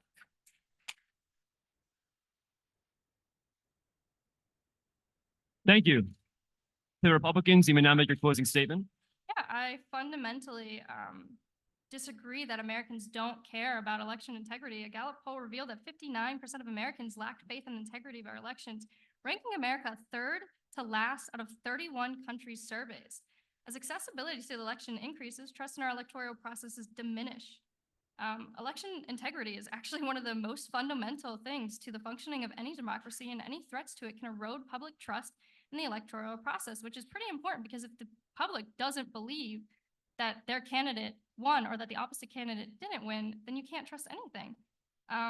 In the aftermath of the 2020 election, there's a persistent narrative going around that this relies solely on Donald Trump and the Republican Party, but it seems that this seemed to increase that because the left are the primary force that are obstructing Republican proposed bills, such as implementing voter IDs and also trying to instill a election day holiday. And when they implemented these new rules, such as extending the periods of accepting mail-in ballots, relaxing voter identification requirements, and expanding same-day voter registration, and increasing the availability of drop boxes, our decline in the trust in our election system went down, and in our own presidential candidates. A compelling argument can be made that neglecting to enforce identification measures and tolerating fraud constitutes a breach of the fundamental principles of one person and one vote. Law-abiding voters find their voices diluted by the presence of fraudulent ballots. Thank you.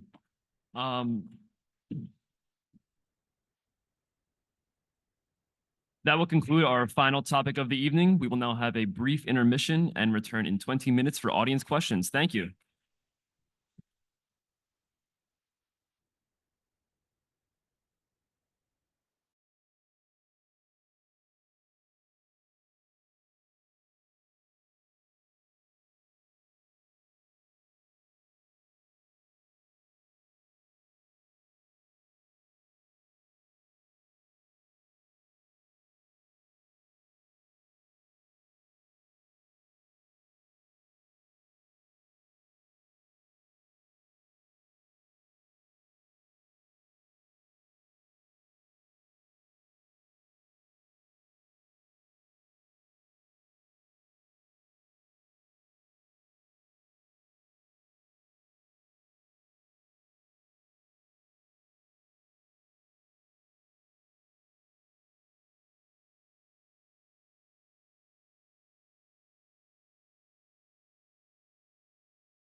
Ready?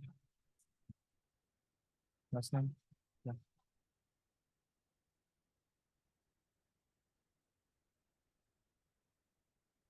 Testing, testing. It'll be 8:40. We're running late, so.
Test. Test. All right, that's gonna be.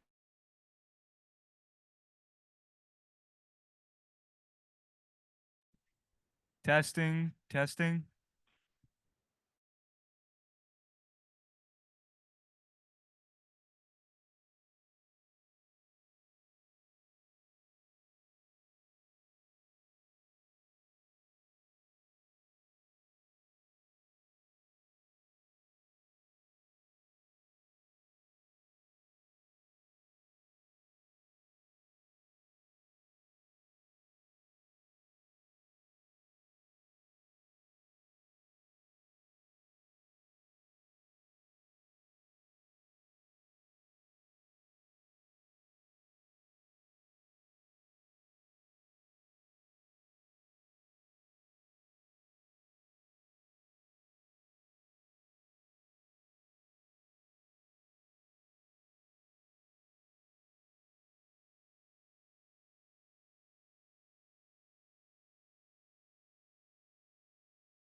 Hello?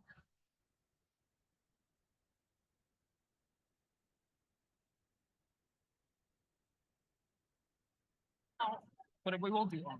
We'll have to allow.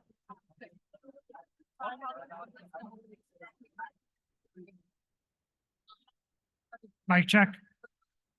Can I have everyone's attention for just 1 second? That's not things really.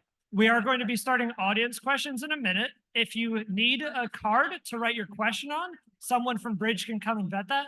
The two lovely gentlemen back in that corner have the cards for audience questions. So if you want to ask a question, go see them. You can write your question out on a card, then they will look at your question. We'll decide if it's good for this discussion, and then we will move on. So we'll be coming back in just a few minutes. Thank you, guys.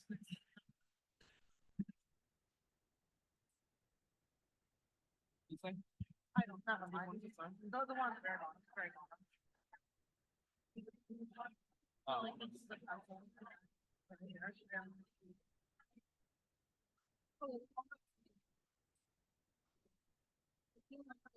I think the gun question is, which one is it? With the advances of 3D printed gun technology, what can or should be done about them? Okay, sure. I think that's.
Yeah, we.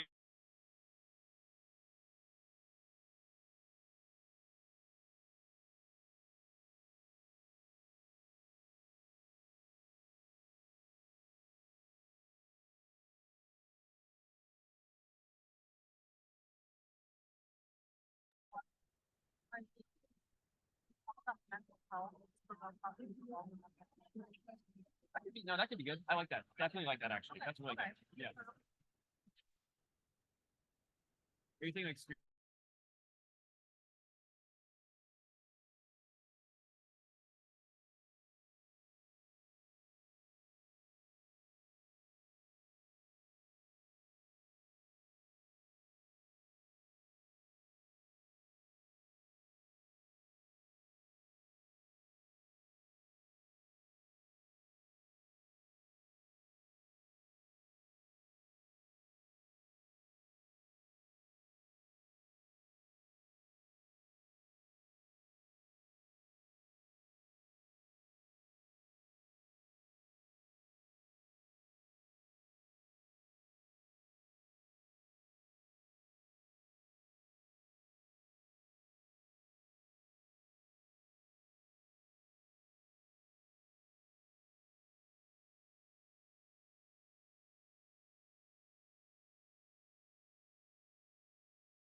Good. Wait, 20 seconds. 20.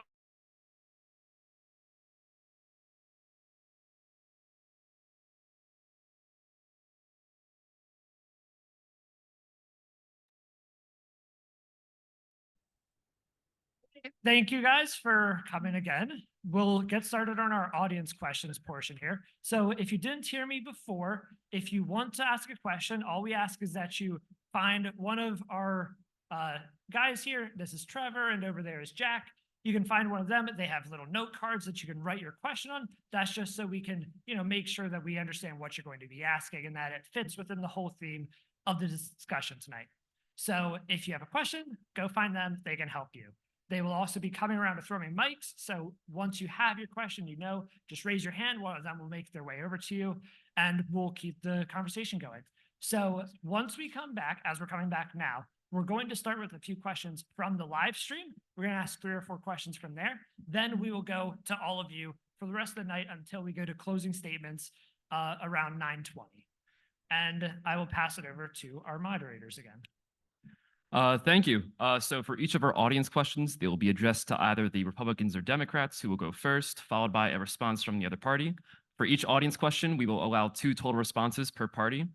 For audience questions that are live, asked by people who are here in attendance at the event, we will allow the question asker and the directed party to each make at least 1 follow-up response, and then the parties on stage will be allowed to make 2 further responses to each other. Okay, this is a question for both parties. It appears that there has been an increasing mental health crisis among young people. How do you plan to address this crisis and improve the mental health system in the future?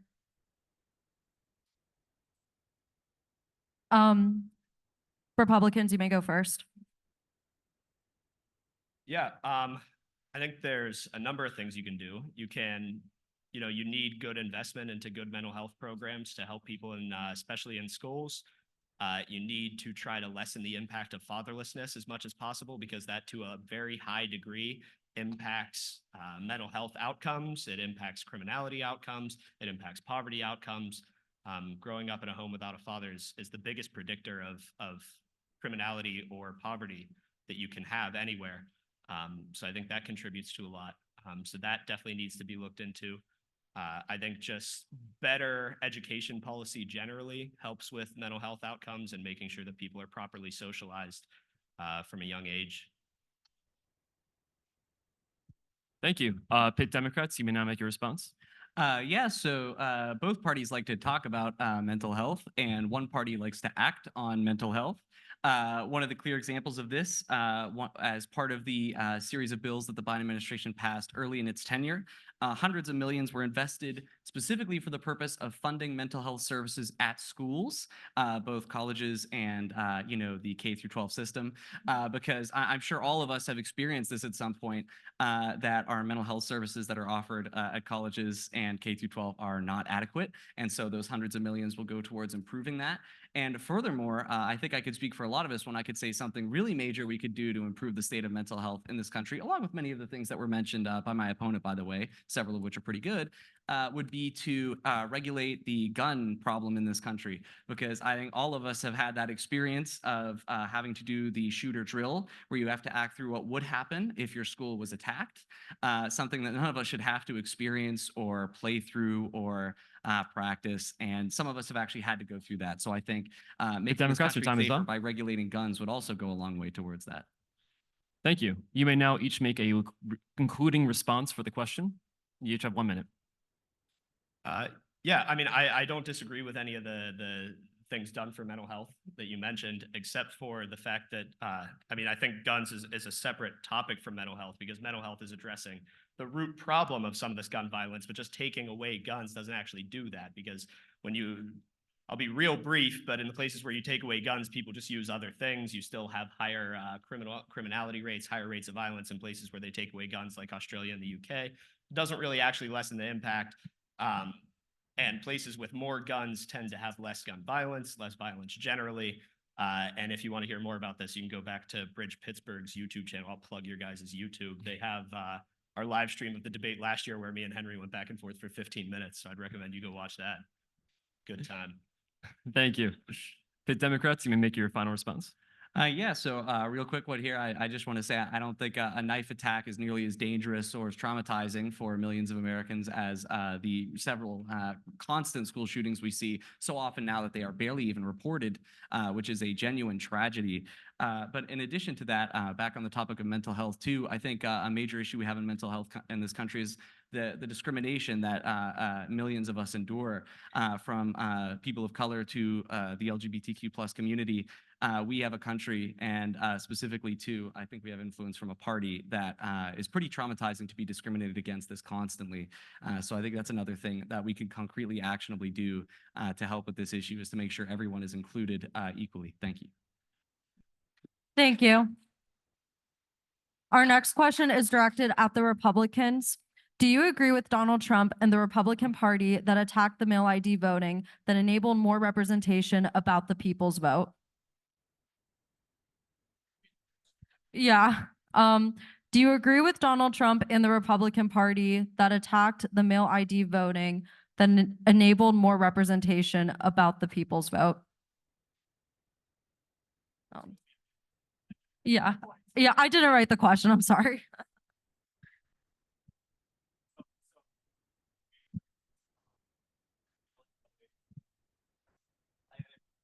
I think she's talking about, or the commenter's talking about, during the 2020 election, Trump attacked mail-in voting a lot, and now he seems to be changing his tune on it. So what exactly should the stance be on mail-in voting? Thank you, Mike. All right. This is directed to us, right? Oh. All right. All right. Yeah. Republicans, go ahead. Alcohol in my system. You can hear all this. That's all I do. So in terms of mail-in voting, I generally do not think that mail-in voting should be outlawed. The problem with mail-in voting inherently is that it's being encouraged on a mass scale. So you actually have to look at the history of what mail-in voting is meant for, right? It's meant for, like, I like the Passover example, for religious exemptions. It's meant for the military. It's meant for people that physically cannot go to the station. The problem is when you have millions and millions of people using mail-in ballots and you rely on, you know, the government to ship the ballots, like, a lot of things get lost and a lot of things can get lost, and you basically expose and you make the elections more vulnerable to something happening. So Trump has changed his tune, because again, Trump does change his tune a lot. That's not an uncommon thing Trump does.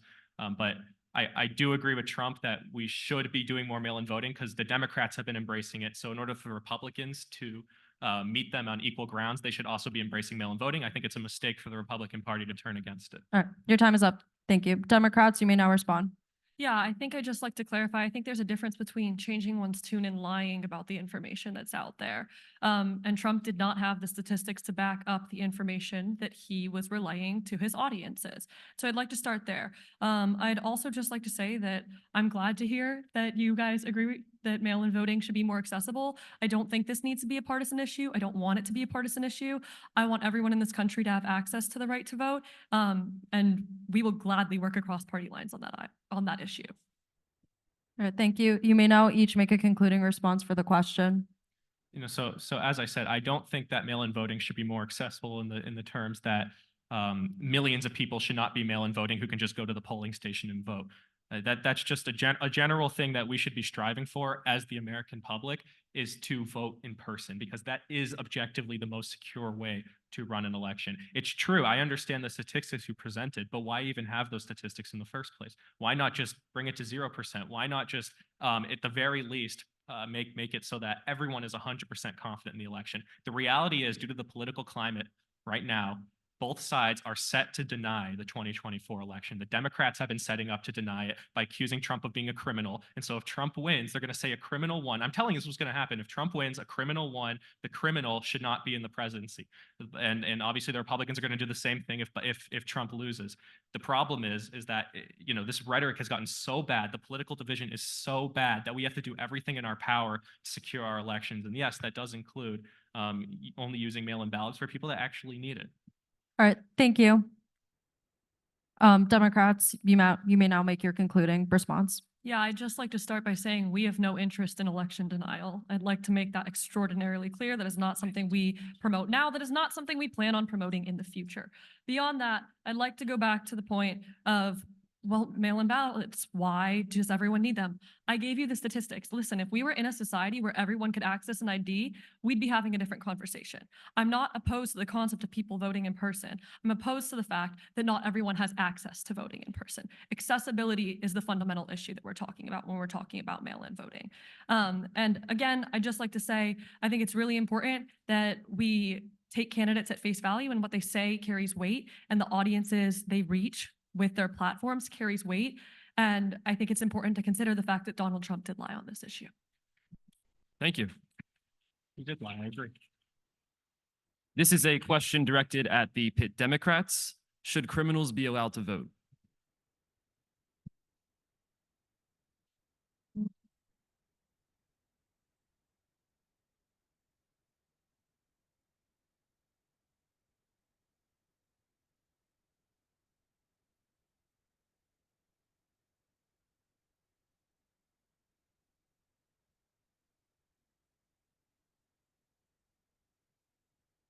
You may go. Unfortunately, we have a long history in this country of voter discrimination, of not allowing certain groups to vote, and there have been many disenfranchisement techniques that have been used to specifically take away the vote from Black Americans. It's the position of the Democratic Party that disenfranchisement of ex-felons is a way that we are basically robbing certain communities of the right to vote. We've seen that when people should be rehabilitated, they should be reintegrated back into society and given their civic right to cast a ballot. Nothing about committing a crime should mean that you are completely excluded from American democracy. Thank you. The Republicans, you may now make your 1-minute response. Yeah, the only disenfranchisement that we have of ex-criminals, I mean, this isn't for misdemeanors, which most drug crimes are usually. This is for felonies. We only disenfranchise felons, convicted felons. That means that they did something so egregious that they got over a year in prison for it, convicted by a jury. So unless you don't believe in the criminal justice system at all, and you just want complete lawlessness in this country, then you're admitting that these, or unless you just believe that certain groups of people don't have any control over their own faculties and they can't make decisions for themselves on whether to commit a violent crime, I don't think people who have committed a violent crime or a felony in this country that have acted against so openly and flagrantly the interest of the society should be making decisions for the future of the society. And that's why we disenfranchise convicted felons. And I don't think that that should change. Thank you. Pitt Democrats, you may make a concluding response. Yeah, I don't think that this sort of hardline rhetoric on criminal justice is particularly helpful when we think about building a better society. Obviously, we want to punish people for their crimes and ensure that they're getting their due process and ensure that they're penalized properly. But the right to vote is a very, very sacred right. And you see, especially in a criminal justice system that is unfortunately marred by racism, that people are getting certain sentences and being disenfranchised at different rates. And this, in our opinion, is completely unacceptable, especially with something as sacred as the right to influence American democracy. Thank you. The Republicans, you may now make your closing response. I think the key difference here, one of the key differences, is that we reject the premise that the criminal justice system in the United States of America is inherently racist and systemically racist. The criminal justice system in the United States of America today is colorblind, and it should be colorblind. It should remain that way. And that's how we operate in this country. That's how our... Thank you. Please refrain from... Yeah. People shouting out from the crowd because they couldn't make up a seat on the stage here because they couldn't cut it. Clearly show their intelligence by screaming like a banshee. Please, let's avoid direct attacks. Let's be civil, please. Then come on up here. But yeah, anyway, I believe in the criminal justice system in this country, and I believe in being judged by a jury of your peers. And if you're found to be a criminal, if you're found to be a convicted felon because you've done something so egregiously wrong, no, I don't think it's in the best interest of society to allow those people to make decisions about the future of society. Thank you.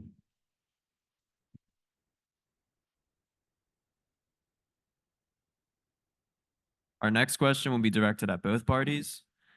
It says, with the advancements in 3D printed gun technology, what can or should be done about them? We'll let the Democrats go first this time.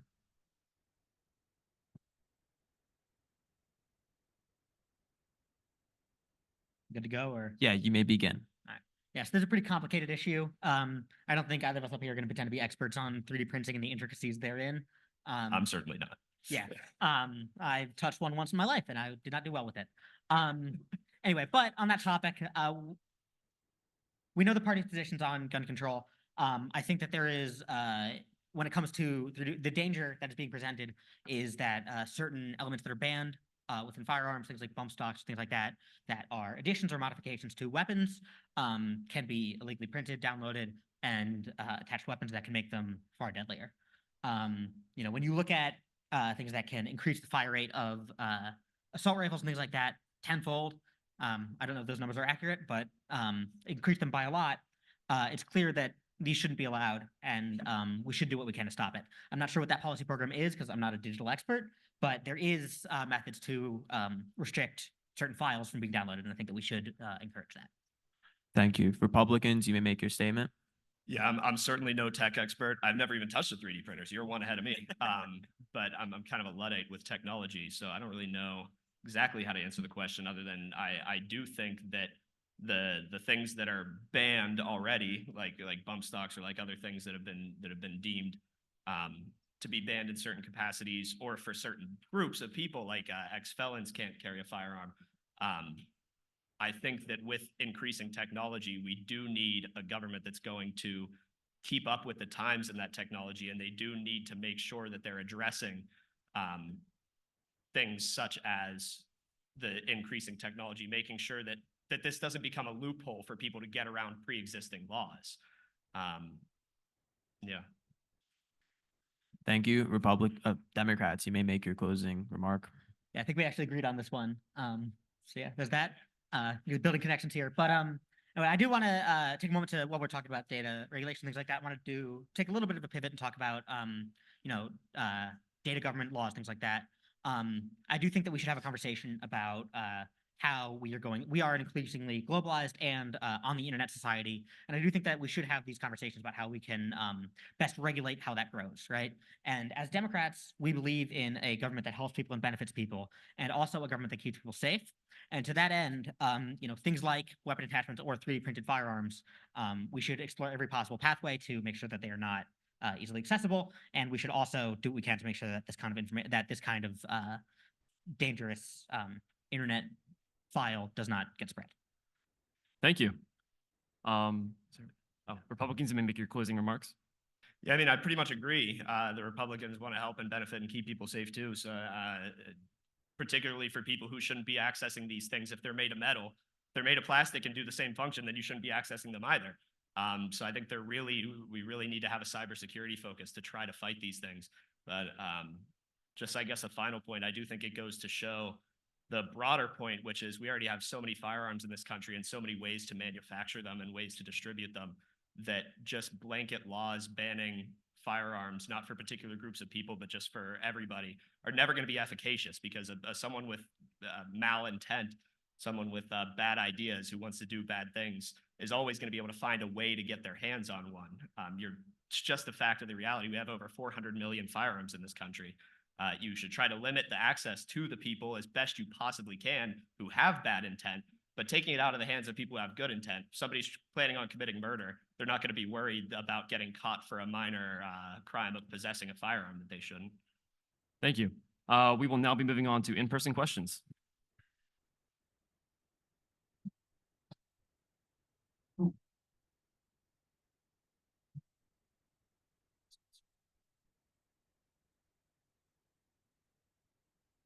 Okay. This is a question for the Republicans. So, Republican Speaker of the House Mike Johnson has continually blocked aid to Ukraine, arguably leading to the Russian capture of Avdiivka and the collapses on the Ukrainian front, as you mentioned. If you do not believe in monetary aid to Ukraine or the continued shipment of military equipment to Ukraine, how should the U.S. aid Ukraine in their fight against Russia?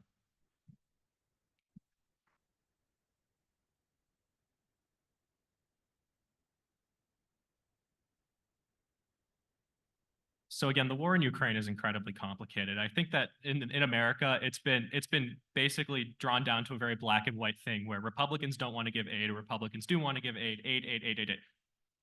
Okay, I understand. But the reality is that, yes, the Russians are making advances on the Ukrainian front. That's a very bad thing. So as America, what American goal should be is to off-ramp this war. As I've said before, we should not just be throwing money at the front. What our money should be going towards is more specifically firearms. It should be going towards shipping weapons over there. And sadly, we're not. We have been sending billions of dollars over to Ukraine for no reason. And the money is completely lost. It's not being accounted for. And that's quite frankly ridiculous. You know, American policy should be to protect our interests in Eastern Europe. And our interest does involve making sure that the Russian government does not absorb Ukraine and annex the entire region. It is about, I believe, 60% of the world's grain. So it is an incredibly vital source of food, and it is, you know, it's the second largest country in Europe after Russia. So I agree we should defend. Thank you. Pitt Democrats, you may now make a response. So I think what we've seen is the Republican Party make excuse after excuse after excuse for, you know, why they support Ukraine, but we shouldn't be giving them all this aid. And again, as we talked about this in the foreign policy section, this aid is not just a bunch of money that they send on a truck to Ukraine. It's firearms, it's military materials that is manufactured here. That money goes back into our economy, right? And you know this. I think you know this. I hope you know this, right? But you're not acting like it, all right? When it comes down to it, the situation in Ukraine is too important for us to sit here dilly-dallying about, right? When Donald Trump is saying that he does not support Ukraine, you take that seriously, all right? You don't make excuses for him. These are the people whose votes you need to win, all right? And if you're going to sit here and tell them that they shouldn't listen to what your nominee says, how can you expect to win their votes? All right. We are listening to what the nominees say. We're listening to Joe Biden when he says that he supports Ukraine. He wants to continue giving aid to Ukraine. He wants to stop Russian human rights violations against Ukraine, and that he wants to stop Vladimir Putin from expanding further into Europe. And we're listening to Vladimir Putin and Donald Trump. When Donald Trump Democrats, your says time is up. that he would let Putin do whatever he wants, or that he wants to leave NATO, or that he doesn't support Ukraine, we're listening. Thank you. We know that.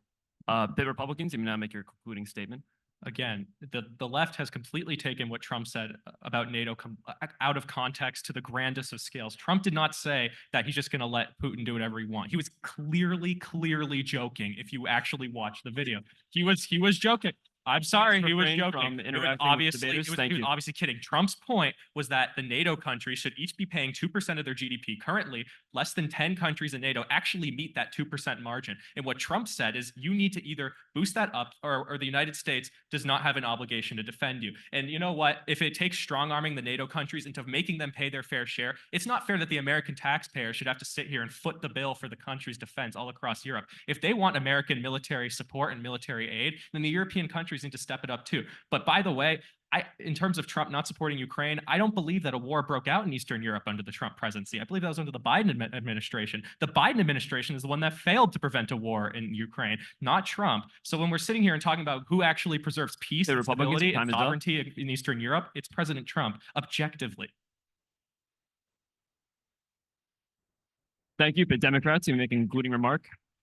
Again, we're seeing he knows that the aid that we're giving is not just sending them a truckload of dollar bills. He knows that the aid that we're giving is material aid. He doesn't care because that doesn't let him make his point, right? This is the money that we're spending on this, the money that we're spending on arms manufacturing, military materials, things like that, goes back into our economy, all right? And you know this, but you're not saying it because that doesn't help you make your point, all right?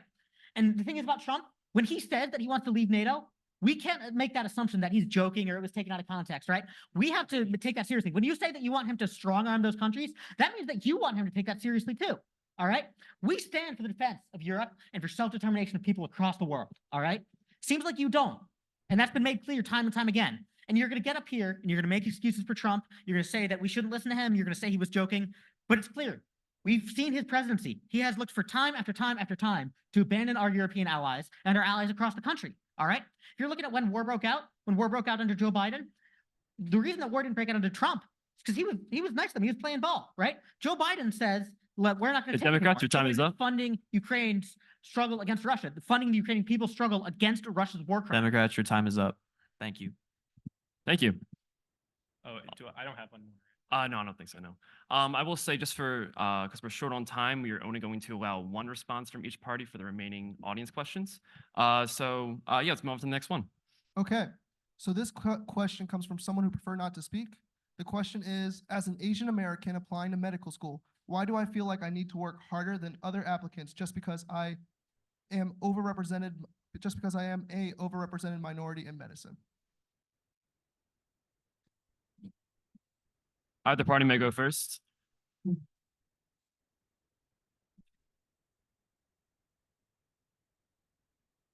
The Republicans, you may go first if you're ready.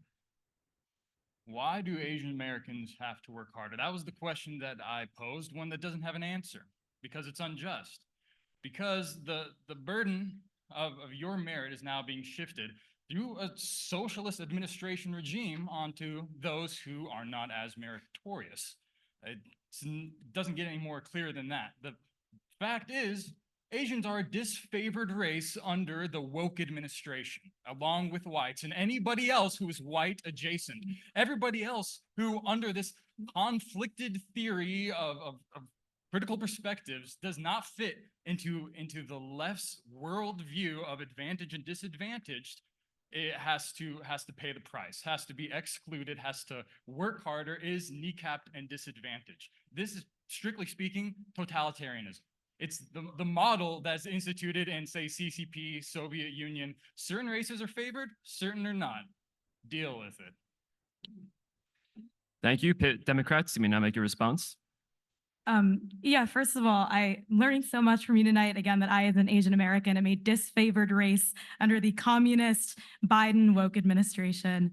Look, I want to give an actual answer and not respond to the ridiculous things he's saying, because I think the question deserves an actual answer.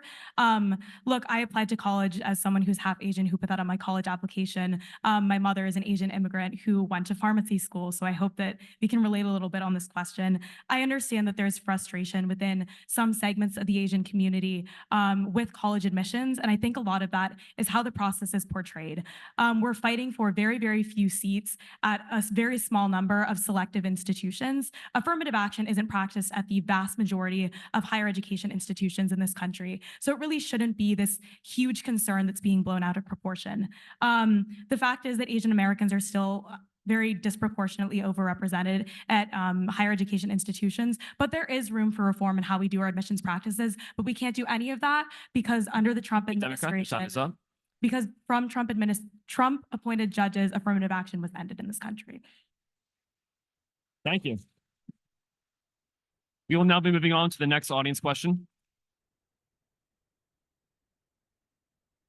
This is a question for both parties. What are the parties' views on expanding rail infrastructure in America to help combat climate change? Either party may go first.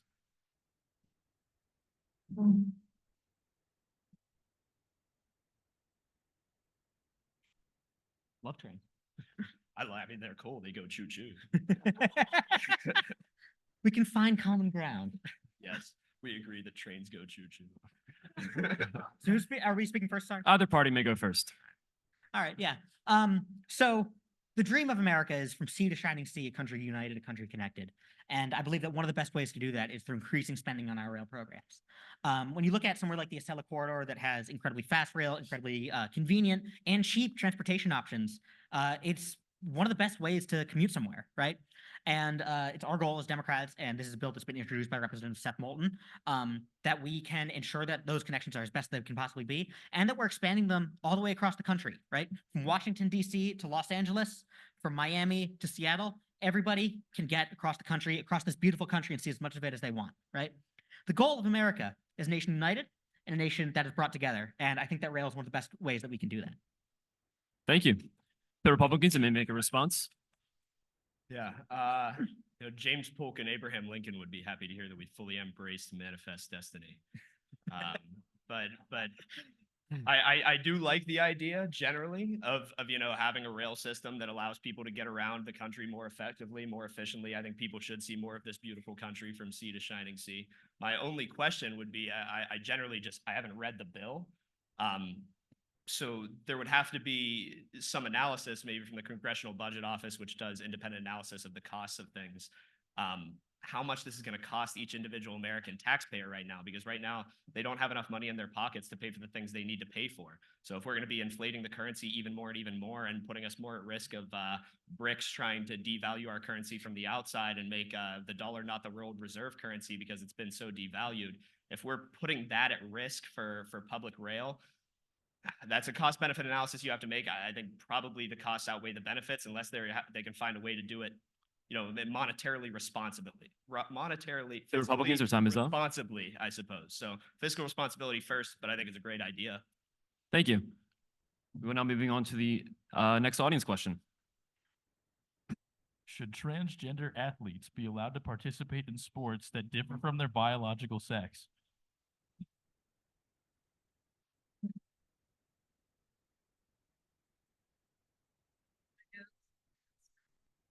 I got it. Wait, was this directed to a party? This was not directed towards anyone, I believe. Either you may go first.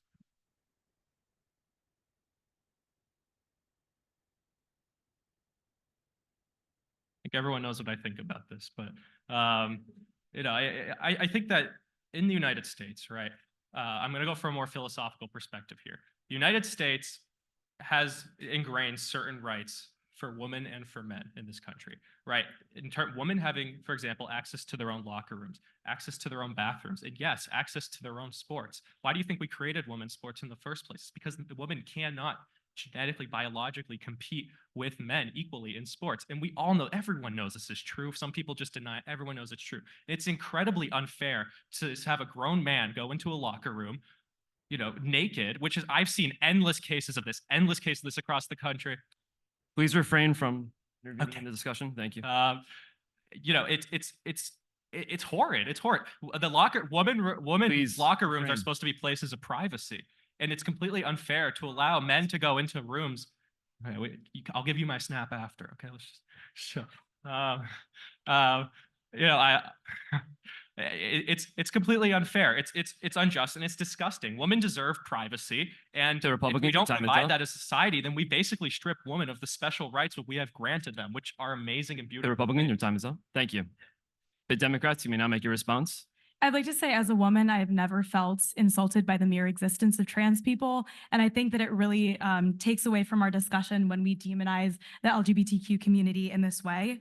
I think that trans participation in sports and the issue of bathrooms is another issue that's really, really blown out of proportion. And we should be looking at the important issue of making LGBTQ youth feel like they belong in our schools and in our public institutions. When we talk about protecting people, we should be talking about the fact that trans people are actually the ones who are at the receiving end of violence committed in bathrooms. They're not the ones that are committing the majority of violence. We should be talking about the fact that suicide rates for trans youth are incredibly high, and we should be doing everything possible to stop that. We see that those rates go down when they receive gender affirming care and when their pronouns are respected. And I believe that the Democratic Party believes in saving kids' lives and not demonizing them. We will now be moving on to our final audience question.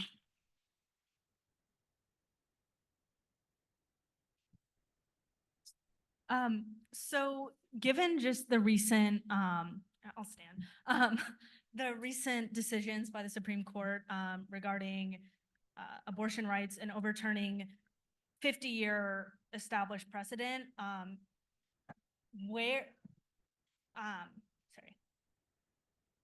how can we live in an equal society where women do not have a right to choose when, how, and if to have children? And how can, as a Republican Party, stand behind decisions that overrule well-established precedent that has been argued and re-argued for 50 years? And I mean, you don't have to look very far to see the impacts, the devastating impacts of abortion restrictions. So just how do we address the disparity of women's health when women cannot have an equal place in society if they do not have control over their own bodies? Either party may go first.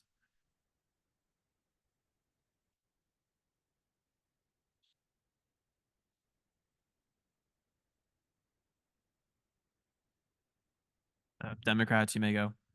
Yeah, I'd just like to start by saying that as a woman, I think I have the right to make my own choices. I think I deserve bodily autonomy in this country. Beyond that, I'd like to say that it's really hypocritical when we think about party platform and the Republican Party constantly telling us they're the party of small government. Then why do you get to regulate my individual personal choices?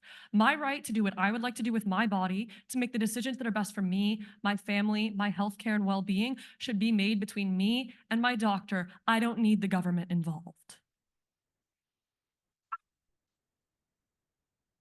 Thank you.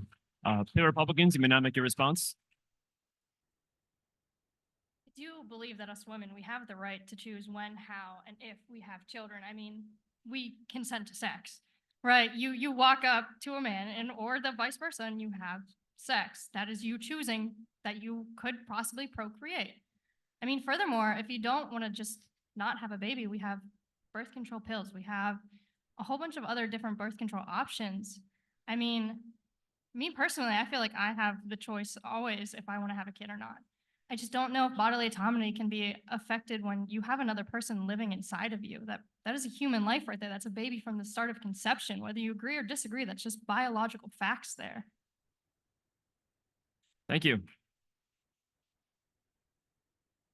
Thank you. Thank you. We will be having actually one more audience question.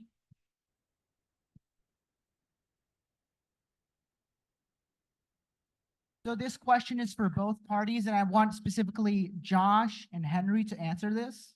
Rhetoric aside, can each side say something nice about their opponent? What a great question.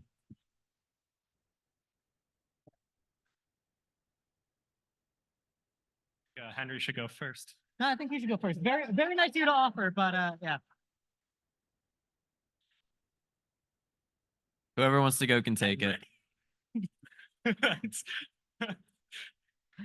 So I do think that, the questions like this are quite important. As a former candidate for office myself, I did my best to ensure that, whenever, things went low, you took the chance to say something that you did appreciate about your opponent.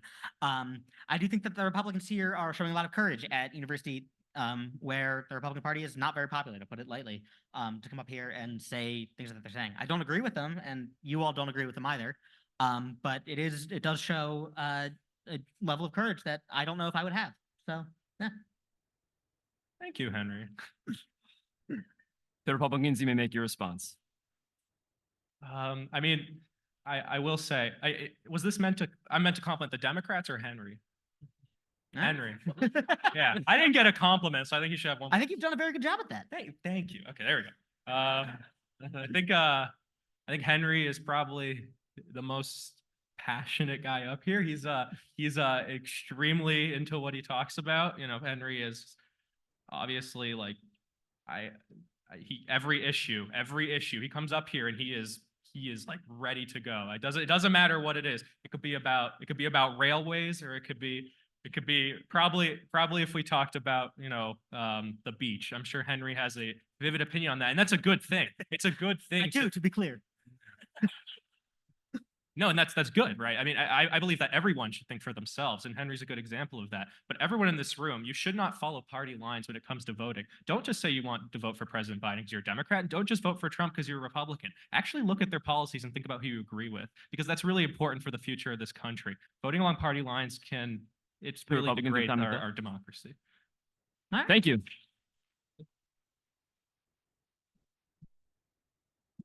We now passing the microphone to our president, Jeremiah.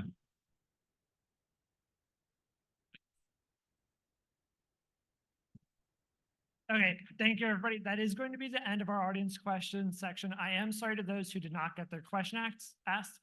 We will make sure that next year we allot more time to audience questions, because I think everyone really enjoys this segment. We will also be sending out a feedback form to everybody who's on our mailing list. So if you're not there, get on there.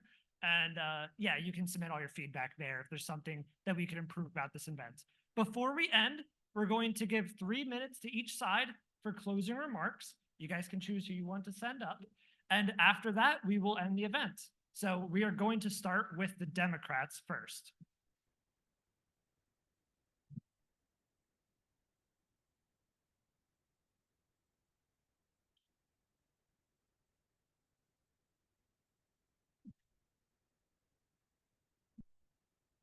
Hi, Thank you all still for being here. By the way, I know this was a lengthy event and things occasionally get heated, but thank you so much to everybody who's still here for being a part of this and getting to hear, both parties' perspectives. And thank you to the Republicans as well for agreeing to participate and for having, I think this was a pretty successful debate. I think these were good conversations, and I think they had a nice range from the more spicy to the more friendly. So yeah, just thank you, everybody. I think this has been a good event.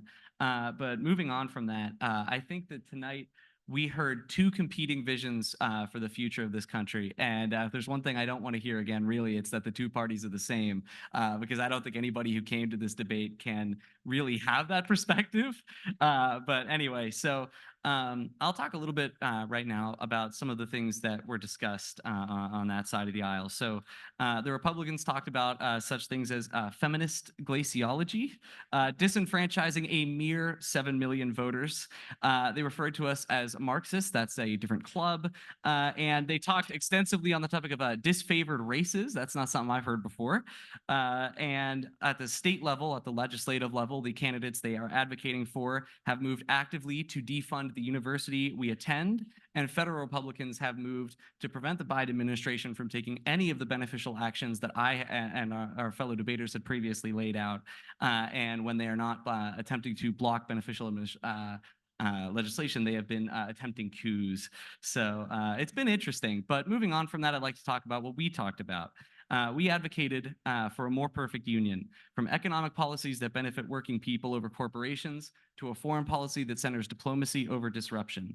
We spoke on the importance of the American value of diversity, and we defended the integrity of our elections against the lies that have been started and perpetrated by one man, the man who is soon to be their nominee for president again. Instead of telling you more about the debate you all just watched, however, I'm going to make two asks of everyone who is still here. The first ask is that you really think about what you heard here tonight and what it says about your politics. This is a bridge event, and I'm sure we are all here to hear the perspectives from each party. So I really ask you to take that to heart, to put aside partisan labels, to think about what you heard and make the decision based on which party aligns more with the future you want to see. The Democratic Party is a big tent, and we never stop accepting new members. Whether you're on the left, right, or center, we will accept you as long as you believe in the ideals of this nation. The ideals of equality, justice, and freedom that have also come to define our party. The second ask is that you make a plan to vote in the primary this April and the general election this November. At the end of the day, your vote is your voice, and as demonstrated tonight, the stakes really couldn't be higher. So when you go to cast your ballot, I ask that you really think about the kind of country that you want to live in and which of the two visions outlined tonight lines up with that. Because while every election changes the country, this one could reshape it on a fundamental level. Thank you. Thank you. The Republicans, you may now make your closing statement. Yeah, thank you everybody for coming out. I know most of you don't like me, but I'm glad that you got to hear what I have to say. I'm glad that you're here. Even if you're jeering us from the audience, I'm glad that you're engaging in a political debate like this. And thank you to Will for agreeing to bring the clubs back and have this again for the second year. And I do want to reiterate what he said, that I want everybody to really think about their ideas, and to reiterate what Josh said. Think about your own opinions, not just the opinion of your party line, and then go sign up to vote in the primaries, because that's how you determine. If you say, oh, I hate the two-party system, which I hear a lot on this campus and a lot everywhere, especially among young people, the way that you end up with only two options is when you don't go vote in your primary and you only show up to the general. So go vote in the primary, vote in the general. But then to talk about some of the stuff that we just touch on briefly, to recap some of the stuff we discussed tonight, I feel obligated to bring up feminist glaciology because it's so funny. I'm glad we're laughing at it, but keep in mind, that's not our idea. We're holding up a mirror to it. It didn't come from us. It comes from the DEI structure of major companies and universities. And the truth is that their ideas are laughable. That's why we can laugh at them, because it's so absurd.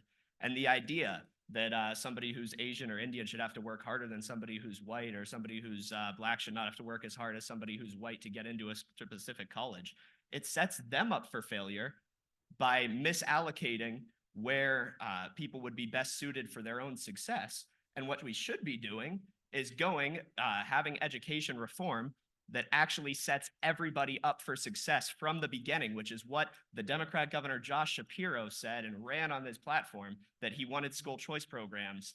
And then unfortunately, at the last minute, he got a knock on the back door of his office with a nice reminder that the teachers' unions pays half his salary in the Democratic Party. And so he had to line item veto the school choice proposal that he specifically requested be in the government funding bill. So keep that in mind whenever we're talking about education. As for the economy, we all know this. Prices are up, inflation is up. If you fill up your gas tank, if you have a vehicle, if you pay a mortgage, if you have anything, credit cards, your interest rates, you know that interest rates are through the roof. You know that prices are through the roof, inflation is through the roof, and they keep trying to tout it as some success that it's come down from a insane 9.5% to only 3.5%, 4%. That's not a success to me. Housing prices have doubled since Biden took office. Debt is skyrocketing. And for foreign policy, to touch on the last thing that we have here, Israel wouldn't have happened. Somebody said something, I don't remember who it was, about Trump abandoning allies. Who's abandoning their allies? Who abandoned their allies in Afghanistan? The Who said that Republicans, your only a time is up. small incursion into Russia wouldn't be a big deal and he'd allow it? Who allowed Ukraine to be invaded? Who abandoned their allies in Israel? Who is allowing Your time is up. who is allowing world war all over this globe, and who is the party and the candidate of peace and prosperity? Thank you.